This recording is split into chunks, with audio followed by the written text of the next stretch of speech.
Antes de começar o vídeo, gostaria de pedir pelo seu like e que se inscreva no canal se gostar do vídeo. Sem mais delongas, aproveitem a obra. Essa história inicia-se em um dia ensolarado na bela Paris. Nesse momento está acontecendo a reta final de uma competição gastronômica e resta apenas 5 minutos antes do fim.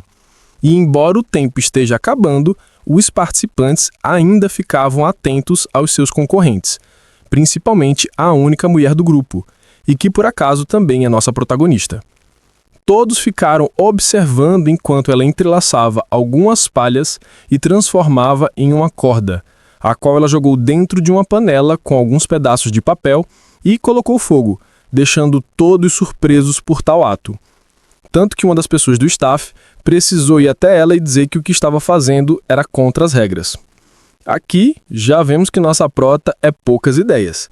Ela gritou dizendo que o fogão estava quebrado, então o que deveria fazer? E questionou se ele assumiria responsabilidade se ela fosse desclassificada por isso. O nome da nossa prota poucas ideias é Yeon Ji-young, que para ser mais cômodo, a chamaremos de Yeon. E, se não deu para perceber, ela é uma chefe de cozinha. E naquele momento, Yeon estava na maior competição culinária do mundo, Cuisinier d'Or. E claro que algo como o fogão não funcionar, tinha que acontecer com ela. Mas tudo bem, pensou ela. Quanto pior for a situação, mais especial o prato se torna. Ela colocou uma grelha sobre a panela e colocou a carne pré-cozida e outros ingredientes para assar. Depois fechou a tampa e deixou descansar por um momento. Faltando apenas 1 minuto para o fim da competição, ela retirou a tampa da panela. O aroma disse a Yeon que a carne estava perfeitamente assada. Por cima, ela despejou um molho velouté misturado com creme de leite e caldo de feijão. Colocou um enfeite feito com miso-garu, que é um pó de grãos torrados, para parecer que estava flutuando no molho, e finalizou com mais um molho que ela disse ser secreto. E, finalmente, seu prato estava pronto. No mesmo instante, foi anunciado o fim do tempo. Suando, nossa prota pensou que mais um pouco teria sido tarde demais. O apresentador anunciou a hora do julgamento. E para fazer o papel de juiz, foi apresentado o ídolo de todos os chefes, também chamado de Deus vivo da culinária, Monsieur Alain Bocuse, que pelo nome deve ser francês. Aquela era a primeira vez que Yeon via Alain pessoalmente, e ele não parecia nem um pouco satisfeito provando a comida dos outros participantes. Yeon observava ele julgar os pratos de seus concorrentes e por onde ele passava, suspiros de desespero seguiam. Até que chegou sua vez. Tomando fôlego, ela explicou o prato. Carne bovina, cozida em temperatura alta em molho de soja de 300 anos, preparada com cogumelos shiitake e defumada em fogo de palha. E o molho secreto que ela mencionou antes foi nada mais nada menos que um molho feito de xarope de cidra fermentado por 4 anos. Apreensiva, ela observou Alain provar seu prato. Coreia. França, disse Alain após experimentar. Um sabor que une os dois mundos. Se tivesse que resumir isso, seria delicioso pra caramba. E aquele era o prato vencedor. Ele não tinha mais nada a dizer. A vencedora do Cuisinier d'Or daquele ano era a atordoada chefe Yeon Ji-young, da Coreia. A cena muda, embora ainda estejamos na Cidade do Amor. Yeon está falando ao telefone, gabando-se de ser a vencedora do programa de culinária e que agora é a chefe mais famosa da era. Nem parece que estava quase catatônica ao saber que era a vencedora. Está até na capa da revista mais famosa do mundo, puro glamour. Alguém entra e diz que precisa conversar com ela. Ao ouvir o que a mulher tinha a dizer, ela se despede da outra pessoa dizendo que tinha uma reunião importante. Enquanto procurava algo para vestir, ela pensava que aquele seria o primeiro encontro oficial dela com Alain Bocuse e queria causar uma boa impressão. Enquanto se olhava no espelho, ela não conseguia deixar de se sentir orgulhosa de si mesma. Ela havia conseguido, afinal, tinha vencido o concurso e recebido uma oferta para ser subchefe do próprio Deus vivo da culinária, Alain Bocuse. Ela sabia que dali em diante a vida dela só iria melhorar. Mas os pensamentos dela foram interrompidos pelo telefone tocando. A voz do outro lado perguntou se estava falando com Yeon Ji-young e confirmou, e adiantou que não teria tempo para mais entrevistas ou sessões de fotos. A sua agenda estava cheia. No entanto, a pessoa do outro lado da linha disse que não era nada disso, que estava procurando para falar sobre o pai dela, o Sr. Yeon Sang-woo. Ficando surpresa, ela perguntou se tinha acontecido alguma coisa, toda a alegria que estava estampada na cara dela sumindo no mesmo instante, enquanto ela ouvia que seu pai estava em coma. O feliz dia ensolarado da nossa prota acabou se transformando num dia chuvoso. Enquanto dirigia, seus pensamentos se voltaram para seu pai e para o passado. Havia sido seu pai quem a iniciou no caminho da culinária e também foi aquele que tentou impedi-la de seguir esse caminho. Seu pai era um historiador famoso, um homem respeitado e reconhecido por todos, mas o pai que Yeon lembra era um homem que estava de costas para ela, enterrado em meio aos livros, não virando nem mesmo quando ela chamava. Um dia, curiosa, quando ela ainda era uma criança, ela encontrou um livro que mudaria toda a experiência dela no ensino médio. Um livro desgastado chamado Mangun-hok. Era um livro de receitas e quando ela viu as receitas, tudo mudou. E foi assim que começou sua vida como chefe. Seu pai não ficou nada satisfeito com isso, dizendo que ela era patética por deixar a faculdade para cozinhar. Ele gritou dizendo que somente sobre o cadáver dele ele deixaria ela fazer aquilo. Então ela gritou de volta perguntando desde quando ele se importava com ela para ser contra os planos dela, surpreendendo seu pai. Ela continua dizendo que ele nem sabe o que ela quer. A própria filha dele. Ele não tinha o direito de arruinar os seus sonhos, então ele deveria observar o sucesso que ela estava destinada a alcançar. Ela ia provar que ele estava errado. Desde aquele dia, faziam 7 anos que ela tinha saído de casa, e agora, depois de tanto tempo, a notícia que ela recebe é a de que seu pai estava em coma. Yeon pressionou os dentes com raiva, perguntando se aquela era a vingança dele. Finalmente, quando ela havia conseguido alcançar o seu sonho, mas, enquanto ela se perdia em frustrações, o farol de um caminhão desgovernado iluminou seu rosto assustado. Rapidamente, ela pisou no freio e girou o volante tentando escapar da iminente colisão e, em vez disso, seu carro foi lançado para fora da estrada e caiu no rio. Enquanto seu corpo afundava, ela se perguntou se aquele realmente era o fim. Tudo que ela queria era apenas cozinhar, só isso. Enquanto ela afunda cada vez mais, o espírito de chefe dela mesma estende a mão e garra o pulso. No instante seguinte, Yeon está respirando como se a vida dela dependesse disso e realmente depende. Tossindo e engasgando, ela disse que pensou que iria morrer, agradecendo a Deus por estar viva, só que, ao olhar para cima pela primeira vez, ela se depara com olhares hostis em sua direção. E assim como ficou após vencer o concurso, sem entender absolutamente nada, ela se viu sendo presa. Ajoelhada em um pátio e rodeada de pessoas, Yeon se perguntava se aquela era uma pegadinha e se perguntava onde ela estava. Mas olhando para as expressões assustadas daquelas pessoas, ela se perguntava se realmente era uma brincadeira. Um velho apontou o dedo e a chamou de mulher demoníaca. Diz que havia visto com seus próprios olhos ela se arrastando para fora da água. Outro começou logo a rezar, outro disse que aquilo poderia ser um desastre para o país inteiro. Assustada, Yeon se perguntava por que aquelas pessoas estavam agindo assim. Ela estava até calma, mas quando um deles disse que as roupas dela pareciam de um mendigo, ele disse que ele também deveria olhar para as próprias roupas. Um homem chegou e disse que era para todo mundo calar a boca. Todas as pessoas se ajoelharam e o saudaram, chamando-o de Lorde. Ele se apresentou como Hong On-guk, um Maccabi. Maccabi é o assistente do governador provincial. Ele olhou para a nossa prota e disse que deveria contar como uma estranha como ela veio parar naquele lugar. Atordoada, Yeon questionou se aquilo era uma filmagem de um programa histórico. Sua pergunta lhe rendeu um tapa na nuca. O guarda chamou de insolente e questionou se ela não consegue responder uma pergunta. Sentindo a dor no tapa na nuca foi quando ela percebeu que tinha algo errado. As pessoas deveriam acordar depois de levar um tapa, certo? Com um galo enorme na cabeça, ela disse que é coreana. Uma cidadã da Coreia e começa a citar coisas coreanas como BTS. O Maccabi On-guk se vira para um guarda e pergunta se o lugar chamado Coreia existe, ao que o guarda responde que nunca ouviu falar, mas que ao sul do Reino Ryukyu tem umas ilhas e pode ser uma dessas. Reino Ryukyu é como Joseon chamava Okinawa antigamente.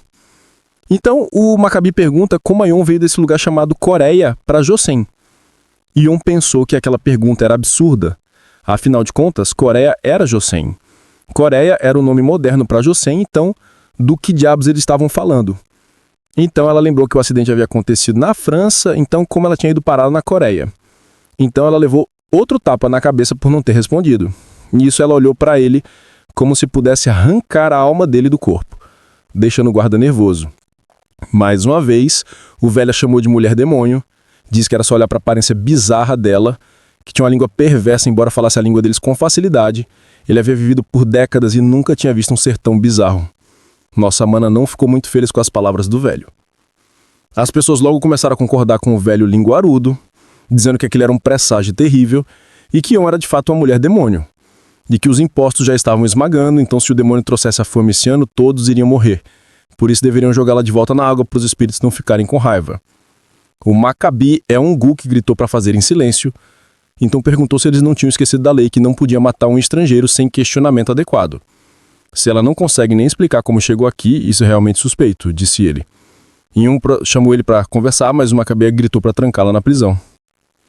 E lá estava Nossa prota presa mais uma vez. Então a cena muda para o Maccabi, se perguntando quem é nossa prota, antes de suspirar e olhar para o céu. No dia seguinte, eles teriam a visita de um par notório de pai e filho, o vice-ministro do trabalho Ing Sa-hong e seu filho, o secretário-chefe real, Ing Sung-jae. Meu pai me avisou várias vezes para não ofender aqueles dois, pensou o Maccabi. Aqueles homens são os verdadeiros poderes da corte. Por isso, no dia seguinte, eles não deveriam causar nenhum problema. E ainda assim, uma mulher demônio aparece nesse momento crítico e joga as pessoas no caos. E aqui está nossa prota fazendo cosplay de Samara coreana. E um Gu que não queria nem pensar no que aconteceria se esses rumores chegassem aos ouvidos do rei. Ele pensa que aquela visita não era apenas sobre o cargo do pai dele como governador da província. Mas antes que seu pensamento se estendesse, ele é abraçado por trás por uma garotinha, que o chamou de pai, dizendo que já estava ficando tarde e que ele deveria ir descansar. Ele encarou a filha e tocou sua cabeça, dando um sorriso, dizendo que ela havia crescido. Ao mesmo tempo, ele pensava que a sobrevivência da família estava em jogo. No dia seguinte, lá estavam o par de pai e filho, se dirigindo à casa do Maccabi. Eles conversavam sobre Hong Guidao, pai do Maccabi, e como, ultimamente, ele estava do lado ruim de sua majestade. O filho disse que é porque ele esconde sua verdadeira face, ao que o pai concorda sorrindo, achando graça que alguém pudesse desafiar as ordens do rei. O filho então disse que aquela era a oportunidade deles. Deveriam usar aquela recepção para encurralar Hong Guidao, para garantir ainda mais o favor do rei. Para isso, deveriam se aproveitar dos pontos fracos de Hong Guidao. O pai disse que é improvável que Hong se dobre tão facilmente. Ao que o filho, com um sorriso de raposa astuta, disse que tem um plano. De volta ao Maccabi, é um Gu que gritava com uma mulher ajoelhada, perguntando se realmente os cozinheiros e empregados que deveriam estar fazendo a refeição tinham sumido. A mulher se curva e pede perdão, dizendo que havia sido sua negligência que levou a isso. Colocando a mão na cabeça enquanto suava frio, o Yeongu se perguntava o que deveria fazer agora. Os convidados eram extremamente exigentes com a comida, quando eram convidados para uma recepção. Não importa quanto esforço seja colocado na refeição, eles sempre criticavam, não importa o quão bobo fosse o motivo. E se isso acontecer, deve-se pagar propinas para apaziguá-los. Se não puder fazer isso, você perde o cargo. Ou enfrenta interrogatório e tortura no tribunal estadual, um lugar onde os criminosos eram interrogados com métodos de tortura. Para Yeongu estava claro, os empregados e cozinheiros fugiram com medo do que poderia acontecer. Se isso não fosse resolvido, seu pai e sua filha iriam sofrer as consequências. De repente, algo lhe veio à mente. Ele chamou por Dokshu, que logo entrou na sala o cumprimentando. Esse é o chefe dos escravos do governo. O Maccabi ordenou que ele trouxesse os prisioneiros. De volta à nossa prota, ela está conversando com seu companheiro de cela. Ele questiona se os rumores são verdadeiros, se as pessoas estão mesmo chamando-a de Lady. Yon diz que não, e questiona o que isso quer dizer afinal. Seu companheiro pergunta se ela tem algum talento especial. Frustrada, Yon pensa que realmente estava em uma situação séria. Ela havia passado a noite inteira conversando com aquele homem, e não importa o quanto ela tentasse explicar sobre si mesma para ele não compreendia a situação em que ela se encontrava. Ela não tinha mais como negar. Aquele lugar era muito parecido com a Era Joseon. De repente, Yon se assusta com a aparição repentina de alguém que ela nem tinha reparado. A pessoa se desculpa e se apresenta como Bong Sendal. E o homem com quem Yon esteve conversando é o irmão mais novo, Bong-gu. Ele diz que Yon não parecia muito bem, e diz que se ela conseguisse sair dali, deveria procurar um médico. Nossa prota questiona se ele também não acreditava nela. Ele diz que ela deveria parar com aquilo, pois já estava começando a lhe assustar. Suspirando, ela se perguntava se realmente havia chegado na Era Joseon. De repente, barulho de passos foram ouvidos. era o chefe dos escravos do governo, Dok-Shu. Chamando Yeon de Lady, ele diz que ela e os outros dois saíssem da cela imediatamente. Bong Sendal questiona se eles realmente cometeram um crime que merece a morte. Dok-Shu só manda ele calar a boca. Sem entender, Yeon questiona para onde eles os estão levando. Bong Sendal diz que no final daquele caminho fica o campo de execução, deixando nossa prota aterrorizada. Desesperada, ela pede que a deixem ir, pois ainda tem muitos sonhos para realizar. Bong Sendal está ajoelhado pedindo para pouparem sua vida. Mas todos se surpreendem quando no final da estrada não havia um campo de execução, e sim uma cozinha. O Maccabi Eun-guk já os estava guardando, assustando nossa prota. Ele questiona se aquela cozinha não lembrava dos velhos tempos, mas o Maccabi não estava falando com ela, e sim com seus companheiros de cela. Eun-guk questiona, retoricamente, se não havia sido eles que venderam carne de cachorro dizendo que era de cabra branca, e esse foi o crime que os colocou na cadeia. Bong Sendal tentou se defender, dizendo que eles realmente acreditavam que era carne de cabra e não de cachorro. Não acreditando em suas palavras, Eun-guk disse que eles dariam uma última chance de viver. A partir daquele momento, eles deveriam preparar a comida. Confusa, Yeon questiona se era realmente aquilo. O Maccabi confirma e os informa que o pai e o filho da família In chegariam em breve e por isso eles deveriam tomar um cuidado especial no preparo da refeição. A informação assustou os irmãos, fazendo nossa prota perguntar o que era o problema. Mas ninguém lhe deu respostas. Eun-guk apenas ordenou os guardas a escoltar os três para a cozinha. Já na cozinha, e vestida a caráter, Yeon não conseguia acreditar que só tinha um único ingrediente: bife. Não havia como trabalhar com apenas aquilo. Bong-gul disse que ela deveria desistir. Seu irmão mais velho concordou. De qualquer forma, estamos todos mortos, disse ele com pesar. Yeon questiona por que eles estavam assim, já que disseram que os libertariam depois deles cozinharem. Bong Sendal disse que ela não sabia de nada. Por acaso ela não tinha ouvido falar para quem eles deveriam cozinhar? Yeon questiona se eram pessoas tão importantes assim. Bong Sendal explica sobre o pai e o filho da família In. Diz que são conhecidos por todo o país e que destroem tudo o que não os agrada. São extremamente seletivos com o que comem, e foi justamente essa a tarefa que eles deram. Aquilo era basicamente uma sentença de morte. Sorrindo, nossa prota pergunta se era aquilo então, e diz que realmente não sabiam quem ela era, e por isso estavam agindo assim. Arregaçando as mangas, ela diz que não importa quão exigentes sejam os convidados, hoje ela ia garantir que eles gostassem da comida. Ela diz que se quiserem viver, deveriam seguir a liderança dela a partir dali, pois quando se trata de cozinhar, ela se garantia. De volta ao Maccabi Eun-guk, Dok-Shu questiona sobre os planos do Lorde. Por que ele deixaria a comida com aquelas pessoas? Não deveriam pelo menos mobilizar os escravos do governo? Eun-guk diz que os escravos do governo pertencem apenas ao escritório. Se usarem, a responsabilidade cairia sobre o gabinete da província. Diferente dos prisioneiros que eram apenas vagabundos vigaristas sem nenhuma ligação com a família deles. Então, quando algo der errado, toda a culpa cairá nos prisioneiros, e não sobre eles. Essa também seria uma forma de lidar com a mulher demônio. Como dizem por aí, 2 coelhos com uma cajadada só. De volta à nossa chefe, Bong-gu está reclamando que não importa o quanto tente, ele não consegue cortar a carne. Ian vai checar a carne e percebe que é dura, vermelha escura e quase sem gordura. Provavelmente veio de um boi usado na agricultura. Bong Sendal chega chamando uma cesta cheia de vegetais em seus braços. Ian o elogia pelo bom trabalho. Ele se gaba disso. Usando a boa e velha psicologia, nossa prota, com os olhos cheios de lágrimas falsas, diz que não importa o quão bom Sendal seja, ele provavelmente não conseguiria cogumelos, e o pobre Sendal saiu correndo dizendo para deixar isso com ele. Olha só o sorriso de vilã da nossa prota. Analisando os vegetais, ela pensa que são muito diferentes dos que ela usava nos tempos modernos. Como ainda não foram cultivados seletivamente, eram vegetais pequenos e de textura dura. Ainda assim, o aroma natural deles era muito rico. Além desses vegetais recém-colhidos, só havia rabanete seco, sem contar que a maior parte estava conservada em molho de soja, como o jamadi. Ela pensa que se diluir e misturar bem com o prato, ficaria muito saboroso. No entanto, o maior problema era a dureza da carne. Como ela deveria cozinhar aquela carne? De repente, uma lembrança lhe atingiu. Aquela situação era exatamente a que estava escrita naquele livro que ela tinha visto na infância, o Mongon Rock. Naquele instante, o pobre Bong Sendal retornou, dizendo que tinha ido até a montanha de trás e voltado com cogumelos shiitake. Ian diz que tem um último pedido para ele. Ela precisava de papel handi, que foi o mesmo tipo de papel que ela usou para acender o fogo na competição culinária no início da obra. A cena muda para a chegada da dupla de pai e filho, com Eun-guk indo os receber.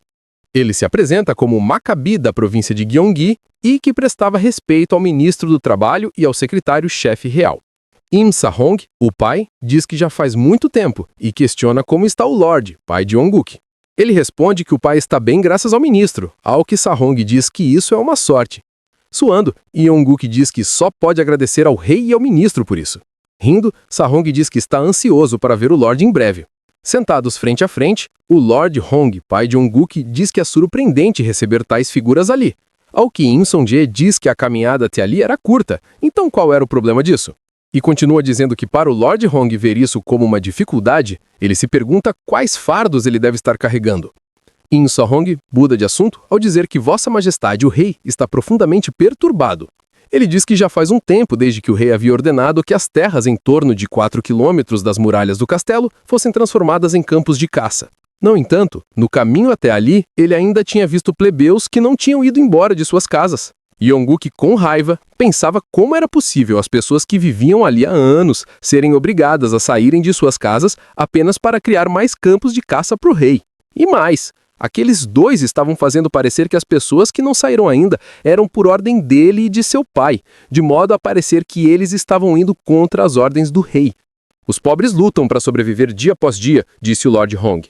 Então parece que o pedido ainda não chegou até eles. Eles iam dar um jeito nisso, continuou o Lord Hong. Im Song-jae disse que parecia que o Lord não estava levando a sério a ordem do rei. Os rumores na capital apontavam que o governador parecia abrigar pensamentos traiçoeiros em relação a Vossa Majestade, o rei. Ong-uk foi rápido em dizer que aquilo era bobagens e mentiras. Im Song-jae diz que para evitar as suspeitas deve haver provas. Sorrindo como uma maldita raposa, ele diz que ficou sabendo que Ong-uk tem uma filha. Ele diz que todos sabem que ele é o secretário-chefe real e que está sempre procurando mulheres para o rei, e questiona o que Ong-uk acha de oferecer a filha a Vossa Majestade. Cara, eu não consigo nem dizer o quão absurdamente errado é isso aqui. Explicando, esse ato de procurar mulheres para o rei é chamado de Chae-hong, só no caso de aparecer esse termo no futuro. Im Song-jae continua dizendo que se a filha de Ong-uk servisse o rei, ninguém poderia duvidar da lealdade do Lord Hong. Notando o silêncio, sorrindo como malditas cobras, Im Sahong pergunta por que eles não estão respondendo. Ong-uk se viu sendo estrangulado pelas duas cobras à sua frente. Para o alívio dos Hong, um grito chamou a atenção. Dek-chou estava repreendendo alguém. O Lord Hong questionou o motivo da perturbação, Dek-chou se desculpa e diz que não é nada sério. O Lord Hong diz que quer saber a verdade. Ajoelhando-se, Dek-chou diz que os cozinheiros que prepararam a comida insistem que ela deve ser servida quente e que eles já trouxeram os pratos até ali. Lord Hong começou a passar mal com isso, ou fingir. Im Sahong e o seu filho soltam uma risada. Im Sahong estava pensando que isso foi fácil e ordenou que trouxessem a comida, que foi então servida aos 4. Pai e filho observam com deboche nossa prota e seus companheiros. Olhando para a comida, Im Sahong questionou se seria somente aquilo. Parece que não foi somente os plebeus que sofreram com a fome naquela província, disse Im Song-jae. Lord Hong olha para o filho, perguntando em um sussurro qual era o significado daquilo, ambos suando frio diante da situação. Mas é que Ong-uk pensou que era exatamente como ele havia planejado. Agora eles iam provar a comida e não iam controlar a raiva. E quando isso acontecer, ele vai condenar os cozinheiros à morte, provando sua lealdade à família Im e ganhando a confiança deles. Ele só não contava que ao provar a comida da nossa prota, tanto o pai quanto o filho ficariam maravilhados com o sabor. Im Sahong estava pensando que aquilo era impossível. Como uma carne poderia derreter daquele jeito na boca? Um dos dois disse que aquele parecia ser o sabor dos céus, elogio que pegou os irmãos Bong de surpresa. Na verdade, pegou todos eles de surpresa. Nossa prota sorriu satisfeita ao ouvir um deles perguntar o que no mundo era aquilo. É claro que eles não saberiam, pensou ela. Aquela carne foi cozida com um método muito especial. Voltando um pouco no tempo, vemos Bong Seon-dal retornando com um papel range que a prota havia pedido. A prota então explica que o método de cozimento que usaria se chamava sous vide, um método de cozimento de ingredientes em baixas temperaturas a vácuo.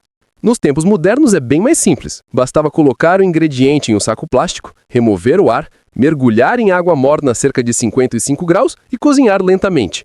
Mas não havia nada disso ali. Por isso, ela ia cobrir várias camadas de papel range com o óleo e usar isso no lugar do saco plástico. Isso resolveria o problema do saco. No entanto, a parte crucial do sous vide era a temperatura da água. Ela não tinha um termômetro, mas sabia que a água ferve em 100 graus. E a água em temperatura ambiente fica em torno de 20. Então ela precisava ajustar a proporção das duas coisas para que a água ficasse em torno de 55 graus. E a única coisa que ela tinha para manter essa temperatura eram os seus próprios sentidos. Tendo feito essa receita inúmeras vezes antes, ela confiava em seus sentidos para manter a temperatura ideal. E ela fez isso medindo a temperatura com a própria mão. Não façam isso em casa, crianças. Cozinhando a carne enrolada em papel hand coberto de óleo, eles fizeram um sous vide ao estilo coreano. De volta ao presente, Im Sa-hong, com a boca cheia, ainda perguntava como tal sabor era possível. Ele disse que seria uma pena apreciar tal comida sem vinho e questionou ao Lord Hong sobre a bebida. Kyung-guk logo ordenou que trouxesse o melhor vinho que eles tinham. Pouco tempo depois, lá estava Im Sa-hong ao ponto de chorar, dizendo que estimava o Lord Hong profundamente. Disse que tudo o que havia falado até aquele momento havia sido por ordem do rei, e pediu desculpas por isso. O Lord Hong foi rápido em aceitar as desculpas, suando mais do que em toda a sua vida. O próprio Kyung-guk parecia pasmo com a reviravolta. Ele não acreditava que um prato poderia comovê-los tanto e não pôde deixar de se perguntar se a mulher estranha era realmente alguma lady. O movimento de Im Sung-jae chamou a atenção. De sua manga, ele retirou o medalhão Chai Hong, explicando de novo. Chai Hong é o ato de selecionar uma mulher para o rei. E o medalhão é um símbolo de autoridade que permite Im Sung-jae fazer exatamente isso. Kyung-guk pensou que mesmo após tal refeição, eles ainda estavam cobiçando levar a sua filha. Ele observou enquanto Im Sung-jae se colocava de pé. Enquanto isso, os irmãos Bong estavam agradecendo Yan por ter os salvado, questionando como eles poderiam retribuir tal graça. Enquanto isso, o medalhão Chai Hong estava sendo erguido. Para presentear Vossa Majestade, eu encontrei a Chai Hong, anunciou Im Sung-jae. A cena muda para um homem que observa um animal morrendo após ser atingido por uma flecha. Ele avança até o animal moribundo e arranca a flecha dele. Nesse instante, alguns guardas se aproximam correndo e o chamam de Vossa Majestade. Um deles diz que aquele era o veado favorito do falecido rei. O rei ignora aquelas palavras e questiona se Im Sung-jae ainda não havia chegado. O guarda responde que ele já está a caminho depois de ter terminado a coleta de impostos. Sorrindo, o rei diz que espera que dessa vez ele traga uma mulher de seu gosto. No que parece ser o palácio real, uma mulher está se banhando enquanto servas aguardam suas ordens ao seu redor. Ela questiona se Sung-jae havia trazido novas candidatas a Upyong, ou seja, cortesãs habilidosas em música e danças vindas de várias regiões. A serva confirmou que sim e a chamou de concubina real. A concubina diz que Sung-jae provavelmente trouxe várias inúteis novamente e que o rei nem olharia para elas. Ela diz que sabe da visita dele ao governador Hong, de Gyeonggi, questionou então se dessa vez ele administrou corretamente a cobrança de impostos que ela havia solicitado. A serva confirma que sim. No entanto, quem cuidou da coleta de impostos não foi a filha da família Hong, e sim uma estrangeira, provavelmente se referindo à nossa prota. Tal informação não caiu bem para a concubina se a expressão dela diz alguma coisa. Ela treme de raiva só de pensar em Hong Gi-dao, no caso, o Lord Hong. Ela lembra-se de uma conversa que ouviu entre o Lorde e o Imperador. O Lord Hong dizia que as queixas do povo estavam altas e pedia para que o rei corrigisse os assuntos do Estado. Ele afirma que é impróprio uma concubina real discutir assuntos de Estado e que, por isso, as leis do palácio estavam desmoronando. O plano da concubina para lidar com o governador Hong era simples: trazer a filha dele para o palácio a fim de controlar as ações dele. No entanto, Im Sung-jae havia ousado ir contra suas ordens e, ao invés de trazer a filha da família Hong, trouxe uma estrangeira. A serva explica que não sabe de todos os detalhes, mas Im Sung-jae havia escolhido a estrangeira pessoalmente e ficado satisfeito com isso. A concubina pergunta onde está a nossa prota. A serva diz que ela será levada para a cozinha real após se vestir adequadamente.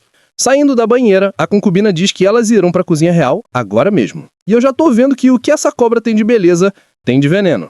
Seu nome é Jang Lak-su, concubina real, júnior de 3ª classe. Ainda não sei o que isso quer dizer, mas deve haver uma explicação futuramente. Finalmente retornamos para nossa prota, que foi vestida por um grupo de mulheres que ficaram encantadas por sua beleza. Uma delas comenta que ouviu dizer que Yen veio de terras bárbaras.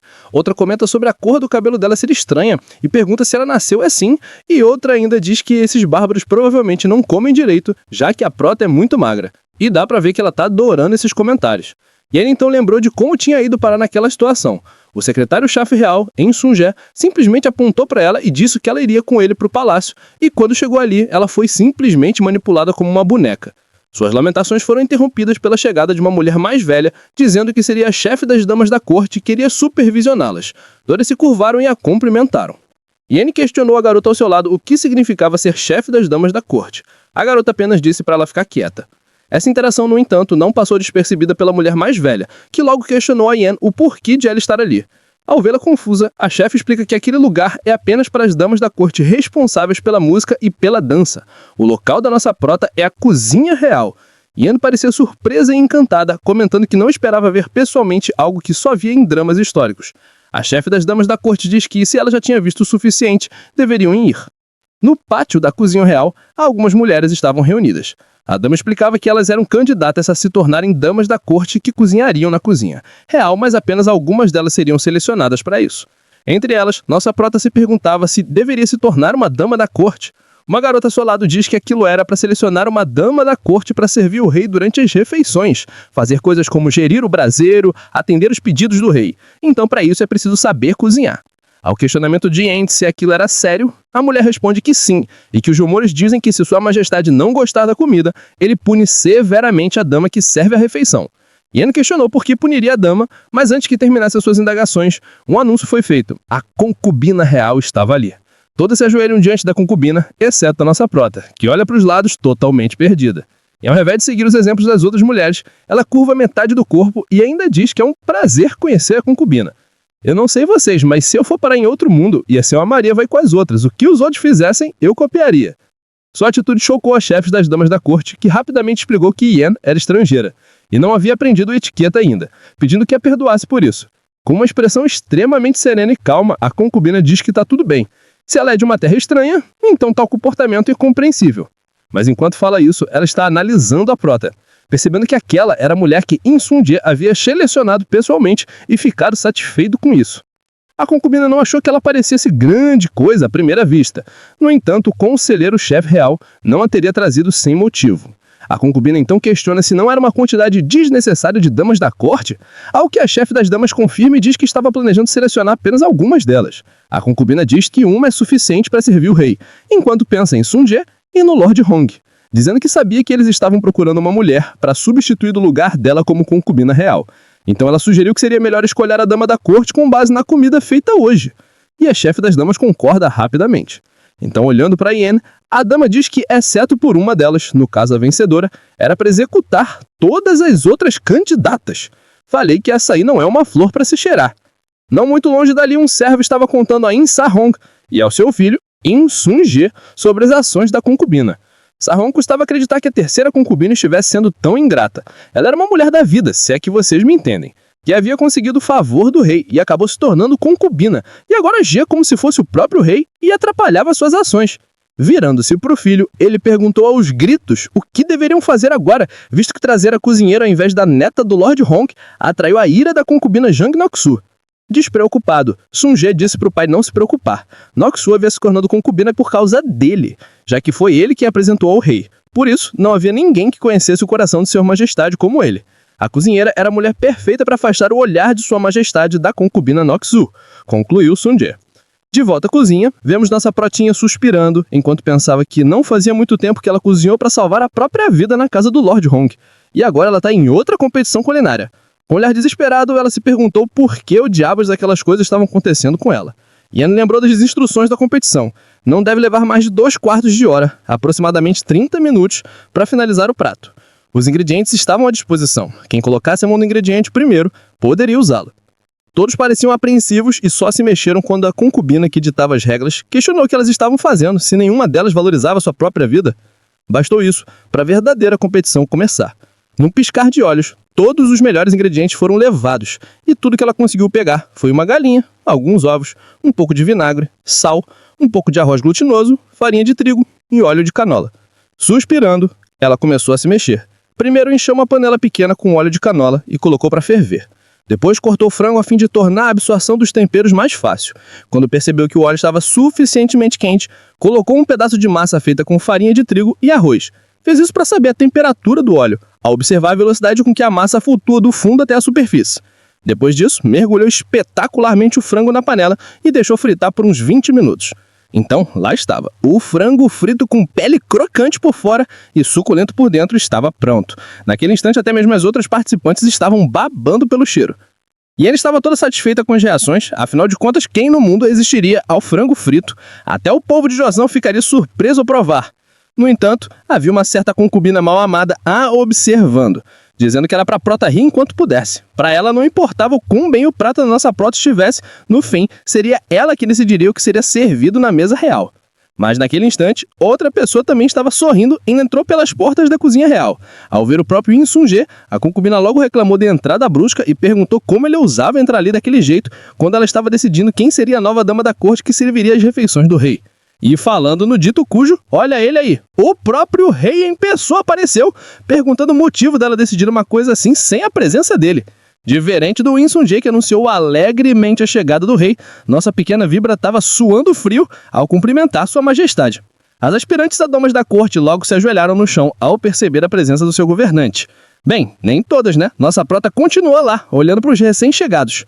Sorrindo enquanto encarava a nossa prota, o rei diz que num evento tão divertido quanto esse, seria uma pena que ele não estivesse presente. Um pouco depois, todos os pratos foram dispostos em uma mesa para avaliação. O rei então questionou se aqueles eram os pratos feitos pelas crianças trazidas recentemente. A cobra mentirosa confirmou e disse que haviam preparado aquilo em surpresa para a majestade e que era para o rei aproveitar. A cara do Insungje é a mesma que eu tô fazendo agora. Ele estava pensando no quanto a concubina era descarada por tentar matar secretamente as damas da corte, enquanto ela pensava que sabia dos planos dele de procurar uma substituta para ela e não deixaria isso acontecer tão facilmente. Limpando a garganta, Insungjae disse que aquelas foram as mulheres que ele selecionou de coração e alma, que era para o rei experimentar cada um dos pratos e escolher aquele que agradar o paladar do rei. Tô dizendo, é uma raposa mais ardilosa que a outra. Aquele que mais agradar meu paladar, você diz? Falou o rei enquanto se preparava para provar os pratos. Muito bem,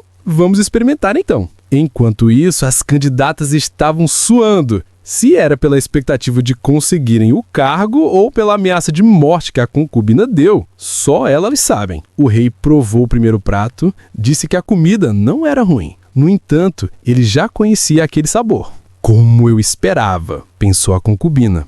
Nenhum prato comum poderia satisfazer o rei, já que ele é o maior crítico gastronômico do mundo, que pularia da cama para provar as iguarias mais raras existentes. E mesmo após as inúmeras iguarias oferecidas a ele até agora, não foram suficientes para satisfazer seu paladar. Sinto muito, Vossa Majestade, disse a concubina. Eu garantirei que elas paguem pelo crime de arruinar o apetite de Vossa Majestade. Curvada, Ion perguntou o que elas tinham feito de errado para ela ficar assim. No caso, para a concubina ficar com raiva. Sua colega mandou ela se calar ou levaria todas elas à morte. Ion ainda questionou quem era aquela mulher e descobriu que era consorte real. Nossa prota perguntou se era um título como de uma rainha e quis saber o nome dela. Quando soube que a concubina se chamava Jang Moksu, ela lembrou que já havia visto aquele nome nos livros de seu pai. Noksu era uma ex-Gizeng que ganhou o favor do rei. Segundo o ChatGPT,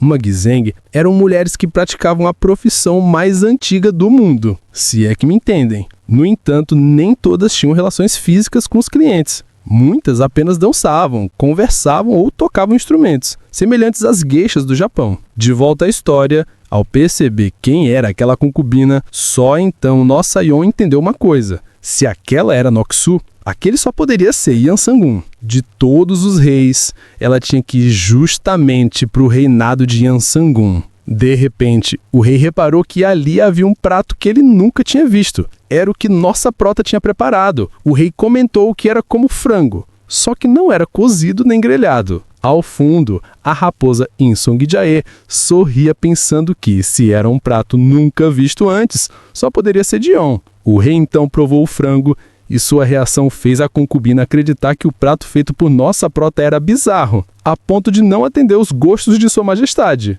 Ela até tinha ficado um pouco preocupada, mas não havia prato no mundo que agradasse o rei. Sorrindo satisfeita, ela continuava a pensar que o julgamento de Insungjae havia falhado ao confiar em nossa prota. Enquanto isso, o próprio secretário real a chamava de tola em pensamentos, dizendo que o tempo dela havia acabado. Adiantando-se até o rei, Noksu disse que parecia que a comida não agradava. Mas, para sua surpresa, o rei perguntou que bobagem ela estava dizendo, já que aquele era o prato real que ele esteve procurando, e fez essa cara de maluco.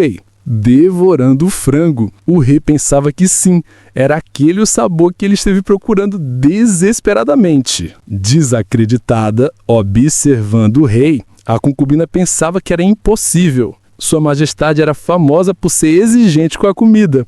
Ela não conseguia acreditar que ele havia realmente comido aquele prato todo. Atrás dela, Insung já parecia muito satisfeito. O rei então questionou quem havia feito aquele prato. Obviamente, nossa prota mais uma vez estava chocada demais para conseguir responder. Na verdade, todas estavam, já que ninguém deu um pio. Se aproveitando disso, a concubina se agarrou ao rei como uma sanguessuga e disse para ele sair dali e ir para os aposentos reais, já que havia ficado muito tempo. O rei disse que estava se divertindo, então por que deveria ir embora? A concubina disse que daquele jeito ele não conseguiria comer no banquete noturno. Insung Já então concordou com a concubina e disse que era para o rei aguardar um banquete feito pela dama da corte que tinha preparado o frango. O rei então partiu com a concubina tiracolo, dizendo que estava ansioso pelo próximo prato. Assim que o rei se foi, as concorrentes de Yeon começaram a lamentar, se perguntando se iriam realmente morrer, já que Yeon aparentemente havia sido escolhida. Insung Jae apareceu e, satisfeito, parabenizou nossa prota, dizendo que a escolheu bem.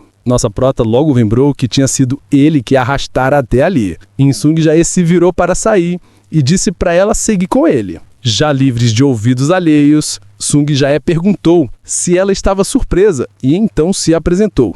Claro, não deixou de dizer que se não tivesse levado o rei até ali, ela seria morta pela concubina, Jang Nok-su. Yeon questionou por que a concubina queria matá-la. Sung Jae explicou que foi porque nossa prota tinha sido escolhida por ele, assim como ele escolheu Nok-su para a concubina do rei. No entanto, a ganância de Nok-su havia crescido e ela não permitiria que tirassem o seu lugar no palácio. Por isso, toda mulher que ele trazia, a concubina dava um jeito de acabar com ela, pensou em Sung Jae. E mesmo que Yeon tivesse sobrevivido naquele dia, a concubina continuaria indo atrás dela.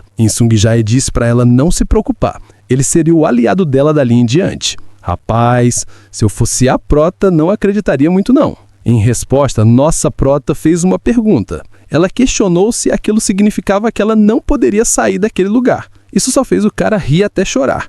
E aproximando-se ameaçadoramente, ele disse que aquele palácio não era um lugar que se poderia entrar e sair só porque queria. No momento em que se coloca os pés ali, a única saída é a morte. Sorrindo astutamente, Insung Jae perguntou se ela havia entendido que deveria segurar a mão dele para se manter segura. Ele garantiu que ela não deveria se preocupar, pois não pediria nada demais. Apenas que ela continuasse a cozinhar bem. Faça com que o rei deseje sua comida o tempo todo, disse ele. E quando ele e Nok-su compartilhassem uma refeição, nossa prota deveria compartilhar tudo que foi conversado entre os dois. Em outras palavras, nossa prota deveria ser os olhos e ouvidos dele ao vigiar a concubina. Percebendo o nervosismo de Yeon, ele disse que ela não precisava ficar assim. Afinal, tudo o que ela deveria fazer era cozinhar bem. Nossa prota pensa que isso não era algo que se resolvia apenas cozinhando. No entanto, no segundo que ela recusasse,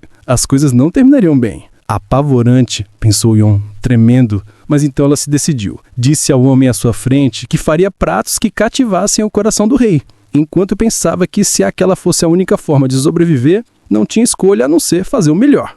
No entanto, havia algo que ainda a preocupava. Ela questionou o que aconteceria com as mulheres que cozinharam com ela mais cedo. Insung Jae diz que se Nok-su afirmou que elas iam morrer, isso certamente aconteceria. Desculpando-se, Yeon questionou se poderia fazer um pedido. Desmanchando seu semblante feliz, Sung Jae perguntou o que pedido. Nossa prota, que tinha um bom coração, pediu para que as mulheres que não foram selecionadas não fossem punidas. Se ele fizesse isso, retribuiria fazendo o melhor prato que o rei já comeu em sua vida. Aquilo havia surpreendido Sung Jae, pois ela estava pedindo para salvar a vida das outras e não a dela mesma. Sorrindo novamente, ele disse que faria isso, mas, em troca, ela deveria capturar completamente o paladar do rei. Caso contrário, não seriam apenas as outras a perderem a vida. Yeon recebeu a ajuda dos outros cozinheiros do palácio. Normalmente, uma nova dama da corte jamais pisaria na cozinha real. No entanto, lá estava ela dando ordens à torta e direito, já que havia recebido autoridade para comandar os cozinheiros temporariamente. Os melhores ingredientes haviam sido selecionados para o preparo da refeição, por isso o prato apresentado dessa vez vinha da alta gastronomia. Pratos franceses de primeira linha usando técnicas sofisticadas e ingredientes premium. Pratos principalmente apreciados pela realeza e nobreza. A alta cozinha que tinha impressionado a realeza francesa certamente faria o mesmo com o rei Yan Sang-un de Joseon também. O problema era que ela ainda não tinha escolhido o prato principal. Ela precisava apresentar algo novo e delicioso para o rei, já que provavelmente ele havia provado de tudo o que existe. Sentando-se, nossa prota se questionou o que deveria fazer para satisfazer o paladar de Yan Sang-un. Seus suspiros chamaram a atenção de um senhorzinho que estava varrendo as folhas do pátio. Ele questionou se ela tinha algum problema. Nossa prota disse que não, mas isso não pareceu convencê-lo. Então ele comentou que se sentia vazio sem os excrementos de veado que sempre varre. Isso chamou a atenção de Yon. O senhorzinho então me disse que naquele dia o rei tinha matado um dos veados criados no palácio. Caçar era algo que o rei apreciava muito. Novamente, pensamentos sobre o livro que ela leu no futuro lhe veio à mente, pegando-a de surpresa, pois acabou de lembrar de uma das receitas.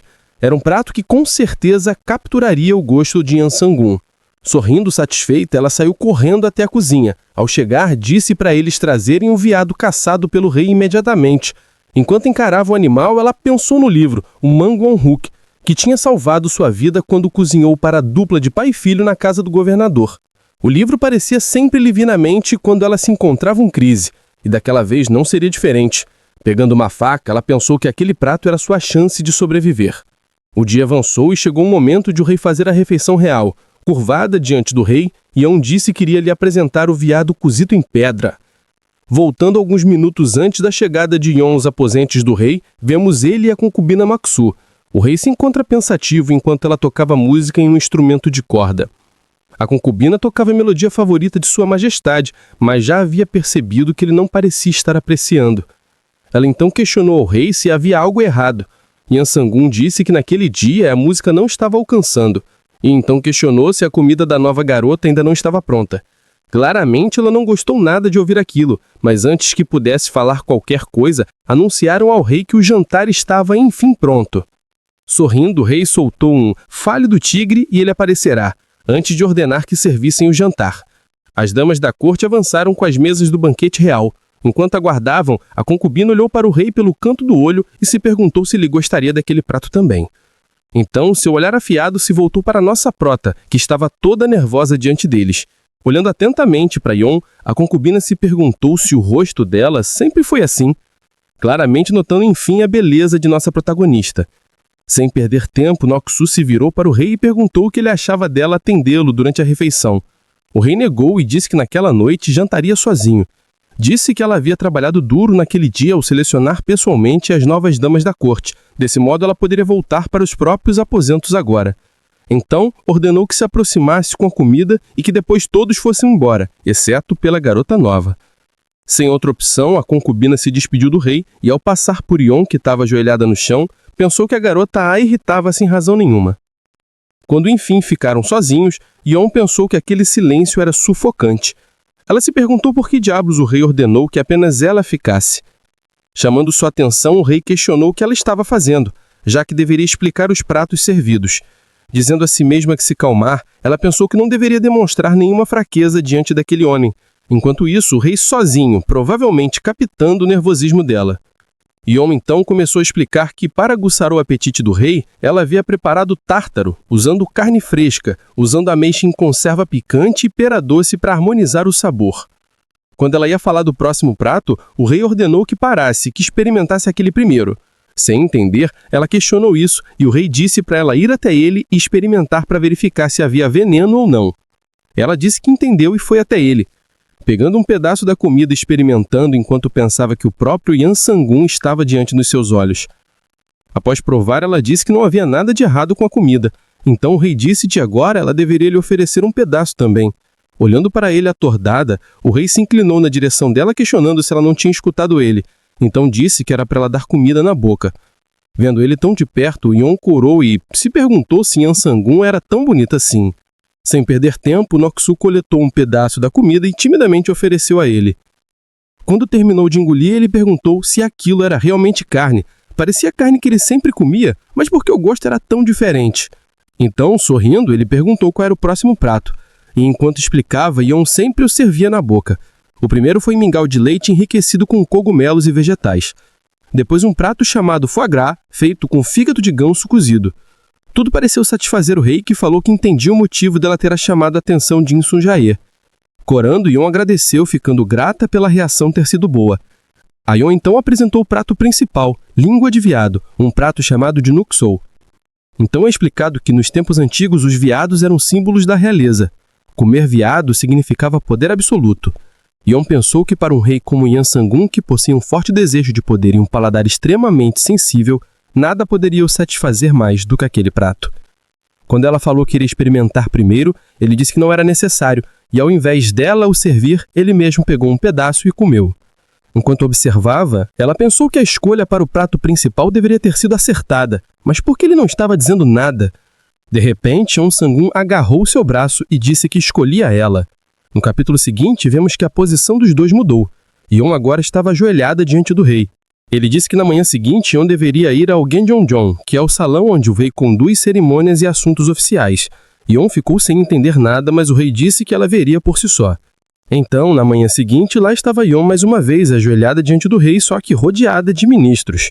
O rei então disse que tinha algo importante para anunciar, e apontando o dedo para Yon, declarou que a partir daquele momento estava nomeando ela como chefe real da cozinha do palácio. Claramente, isso não agradou os homens presentes, enquanto Yon se perguntava se era isso que significava quando disse que a escolhia na noite anterior, ainda sem acreditar que ele realmente a faria chefe da cozinha real. Limpando a garganta, um dos ministros disse que aquilo era inaceitável. A posição de chefe da cozinha real era a posição mais alta entre os chefes do palácio. Como o rei poderia nomear uma dama da corte recém-empossada para tal posição? Isso desafiava a hierarquia do palácio. Então, em um coro, todos pediram para o rei considerar aquela decisão. Levantando-se de seu trono, Yan Sangun agarrou sua espada e a colocou no pescoço do ministro que acabava de falar.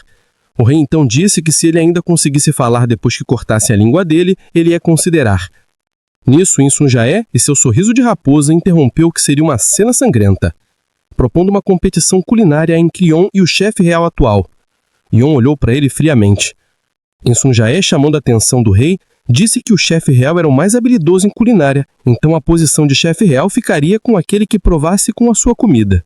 A proposta pareceu agradar o rei, que, sorrindo, disse aos ministros que no dia seguinte haveria uma competição culinária para decidir quem liderará a cozinha real. Já na cozinha real, Yon e Insunjae conversavam. Ela o questionou sobre o que foi aquilo na reunião, já que ele tinha dito que tudo que ela precisava fazer era observar as conversas entre o rei e a concubina Nok-su. Insunjae disse que não esperava que isso chegasse tão longe. Aparentemente, o rei havia realmente gostado bastante dela. Sorrindo, ele disse que aquilo poderia ser uma coisa boa. Se ela vencesse a competição, ela conseguiria salvar as outras damas da corte. Ouvindo isso, Yon questionou do que ele estava falando, já que ele havia prometido que se o rei gostasse de sua comida, o próprio Insunjae pouparia a vida delas. Suspirando, ele disse que não queria voltar atrás em sua palavra, mas a concubina havia interferido. Ele mal havia conseguido impedir que elas executassem naquele dia. Então, para realmente salvá-las, precisavam de um plano sólido. Yon encarou atordoada.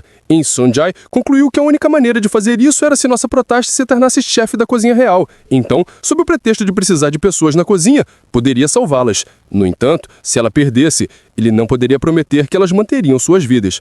Saindo, ele disse para não se preocupar muito. Ele acreditava que ela tinha uma chance e que era para fazer o melhor prato que ela tinha de modo a atender as expectativas do rei. E, falando nele, estava em seus aposentos com uma cobra enroscada em seu tronco. Ela disse que havia ouvido sobre a competição e questionou se era realmente verdade. O rei confirmou e ela questionou o motivo disso, já que, comparado ao atual chefe real, as habilidades de Yon deveriam ser inferiores. O rei sorriu e disse que seu paladar era preciso. Então, lembrando da noite anterior, ele disse que assim que provou o prato principal, ele soube que nunca havia experimentado um sabor tão bom antes. Dizer que era delicioso não era suficiente. Parecia que o mundo inteiro tinha se desenrolado em sua boca. De volta ao presente, ele sorria como o tirano que era. Então disse que estava ansioso para saber com qual tipo de sabor ela o surpreenderia da próxima vez. Nok-su encarou o rei, pensando que nunca o havia visto tão animado. Se Yon se tornasse chefe da cozinha real, ela seria responsável por todas as refeições do rei, o que significa que teria mais da atenção de sua majestade. O rei era o maior gourmet de Joseon, certamente ele passará muito mais tempo com ela, o que diminuiria a atenção que ele lhe dá. Se mordendo de raiva, ela Ela pensou que o olhar do rei deve permanecer somente nela, e por isso precisava de uma maneira de arruinar a competição. Então uma ideia lhe veio à mente. Chamando a atenção do rei, ela questionou se um tema para os pratos da competição já havia sido definido. Quando o rei disse que não, ela sorriu com malícia e sugeriu que o tema fosse um prato feito do peixe tainha. No dia seguinte, todos, inclusive os ministros, estavam reunidos para a competição. O rei parecia claramente apreciar o que estava acontecendo. Yan pensava que estava preparada para isso, mas não conseguia deixar de se sentir um pouco nervosa. No entanto, para salvar as outras garotas, aquela era a única opção que ela tinha. Ao seu redor, os ministros conversavam uns com os outros, querendo saber quem eles achavam que venceria a competição. Todos apostavam no atual chefe real. Mas ao ouvi-los, Insunjei não pôde deixar de rir e chamá-los de ignorantes. Disse que era para eles observarem com atenção, pois aquela mulher iria superar todas as expectativas deles. A concubina Noxu chamou a atenção deles e disse que falaria o tema da competição. Yan foi pega de surpresa por isso. O próprio Insunjei se surpreendeu, e quando Yan olhou para ele como se perguntasse se era para ver um tema, ele negou, pensando que aquela era a primeira vez que estava ouvindo isso. Então a concubina ordenou que 2 servas se aproximassem, cada uma delas carregando um balde. Ao depositar um deles em frente a Yan, nossa prota percebeu que eram peixes, e como a concubina havia sugerido ao rei, era peixe tainha. O tema dessa competição culinária é tainha, disse a concubina. Fiquem à vontade para usar os ingredientes da cozinha real. Deve ser um prato que tenha o peixe como ingrediente principal. Finalizou. Enquanto isso, Insunjei parecia gostar ainda menos de para onde aquela competição estava indo. Ele pensava que se fosse peixe tainha, Yan não teria muitas chances, já que o chefe real dominava o melhor prato com tal ingrediente. Olhando para a concubina real, ele se perguntou o que diabo estava acontecendo. O rei então ordenou que começassem e acrescentou que quem quer que vencesse a batalha se tornaria o chefe da cozinha real. Enquanto eles iniciavam, os ministros não paravam de falar, comentando que, como Insunjei havia comentado antes, tainha era o ingrediente com o qual o chefe real se saía melhor, e que aquela competição havia sido criada especialmente para ele, ou seja, manipulada para que nossa prota não tivesse nenhuma chance. Todos pareciam confiantes de que o resultado seria um só e que terminaria com a vitória do chefe real. Insunjei fazia careta e suava ao ouvi-los, xingando enquanto pensava que não estava esperando por isso. Por que de todas as coisas tinha que ser tainha? Se perguntava. Ninguém jamais havia superado os pratos com tainha do chefe real. De volta a Yan, ela encarava o próprio reflexo na água do balde enquanto pensava que, do nada, haviam inventado um prato com tainha, algo sem relação alguma com o prato em que ela tinha pensado em fazer. Mas tudo bem, pensou ela, ao observar o chefe real, pensando que ela e o chefe estavam nas mesmas condições. Mas ao olhar para seu adversário, ele o viu já se preparando, enfiando a mão no balde e pescando um peixe, antes de, muito habilmente, fazer cortes perfeitos. Observando ele, Yan se perguntava que movimentos tinham sido aqueles. Observou que a carne do peixe é transparente. Aquela era a primeira vez que viu um peixe ser fatiado tão fino. Aqueles não pareciam cortes simples. O que diabos ele está tentando fazer? Se questionou. Parece que ele está servindo o prato que tanto agradou a Sua Majestade, comentou um dos ministros. Ainda me lembro de como Sua Majestade ficou pedindo isso durante uma semana inteira, comentou o outro. Insunjei observou tudo aquilo suando, como esperado, pensou ele. Quando ele segura um ingrediente familiar, seus movimentos são tão suaves quanto um peixe nadando. Ele era tão bom com isso, que nem mesmo o rei podia deixar de admirar prato com peixe. Observando o chefe, ele se surpreendeu ao ver que, ao invés de massa, ele estava utilizando as fatias finas como invólucro. Aquilo era uma técnica avançada, pensou com surpresa. Ele lembrava que quando aquele prato foi feito no palácio pela primeira vez, a corte tinha ficado agitada. Ninguém era capaz de superar aquele prato. No entanto, Insunjei sentia que havia algo errado. A escolha do ingrediente principal favorecia o chefe real. Então, olhando para a concubina, ele se questionou se seria possível que aquela mulher ter sido responsável por isso. Não acredito que ele ainda está se perguntando isso. Enquanto isso, Noxu ria e falava que tudo tinha acontecido exatamente como planejado. Você teve sorte de chegar até aqui, falava, encarando nossa prota. mas hoje os seus dias de sorte acabam. Então questionou a serva como nossa prota parecia agora.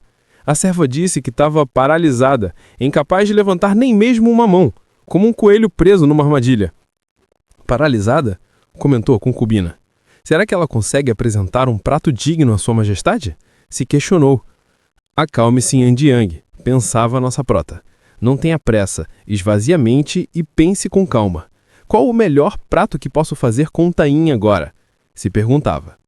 De repente, algo lhe veio à mente. Sim, pensou, aquele prato. Finalmente ela começou a se mexer, arregação das mangas. Certo, disse sorrindo. Vamos fazer isso. Seus movimentos trouxeram expressões diferentes nas pessoas. O rei parecia particularmente animado. Para o prato, Yan tratou o peixe e depois cortou em filés e picou a carne com uma faca. Então colocou a tainha picada em um recipiente e começou a moer a carne.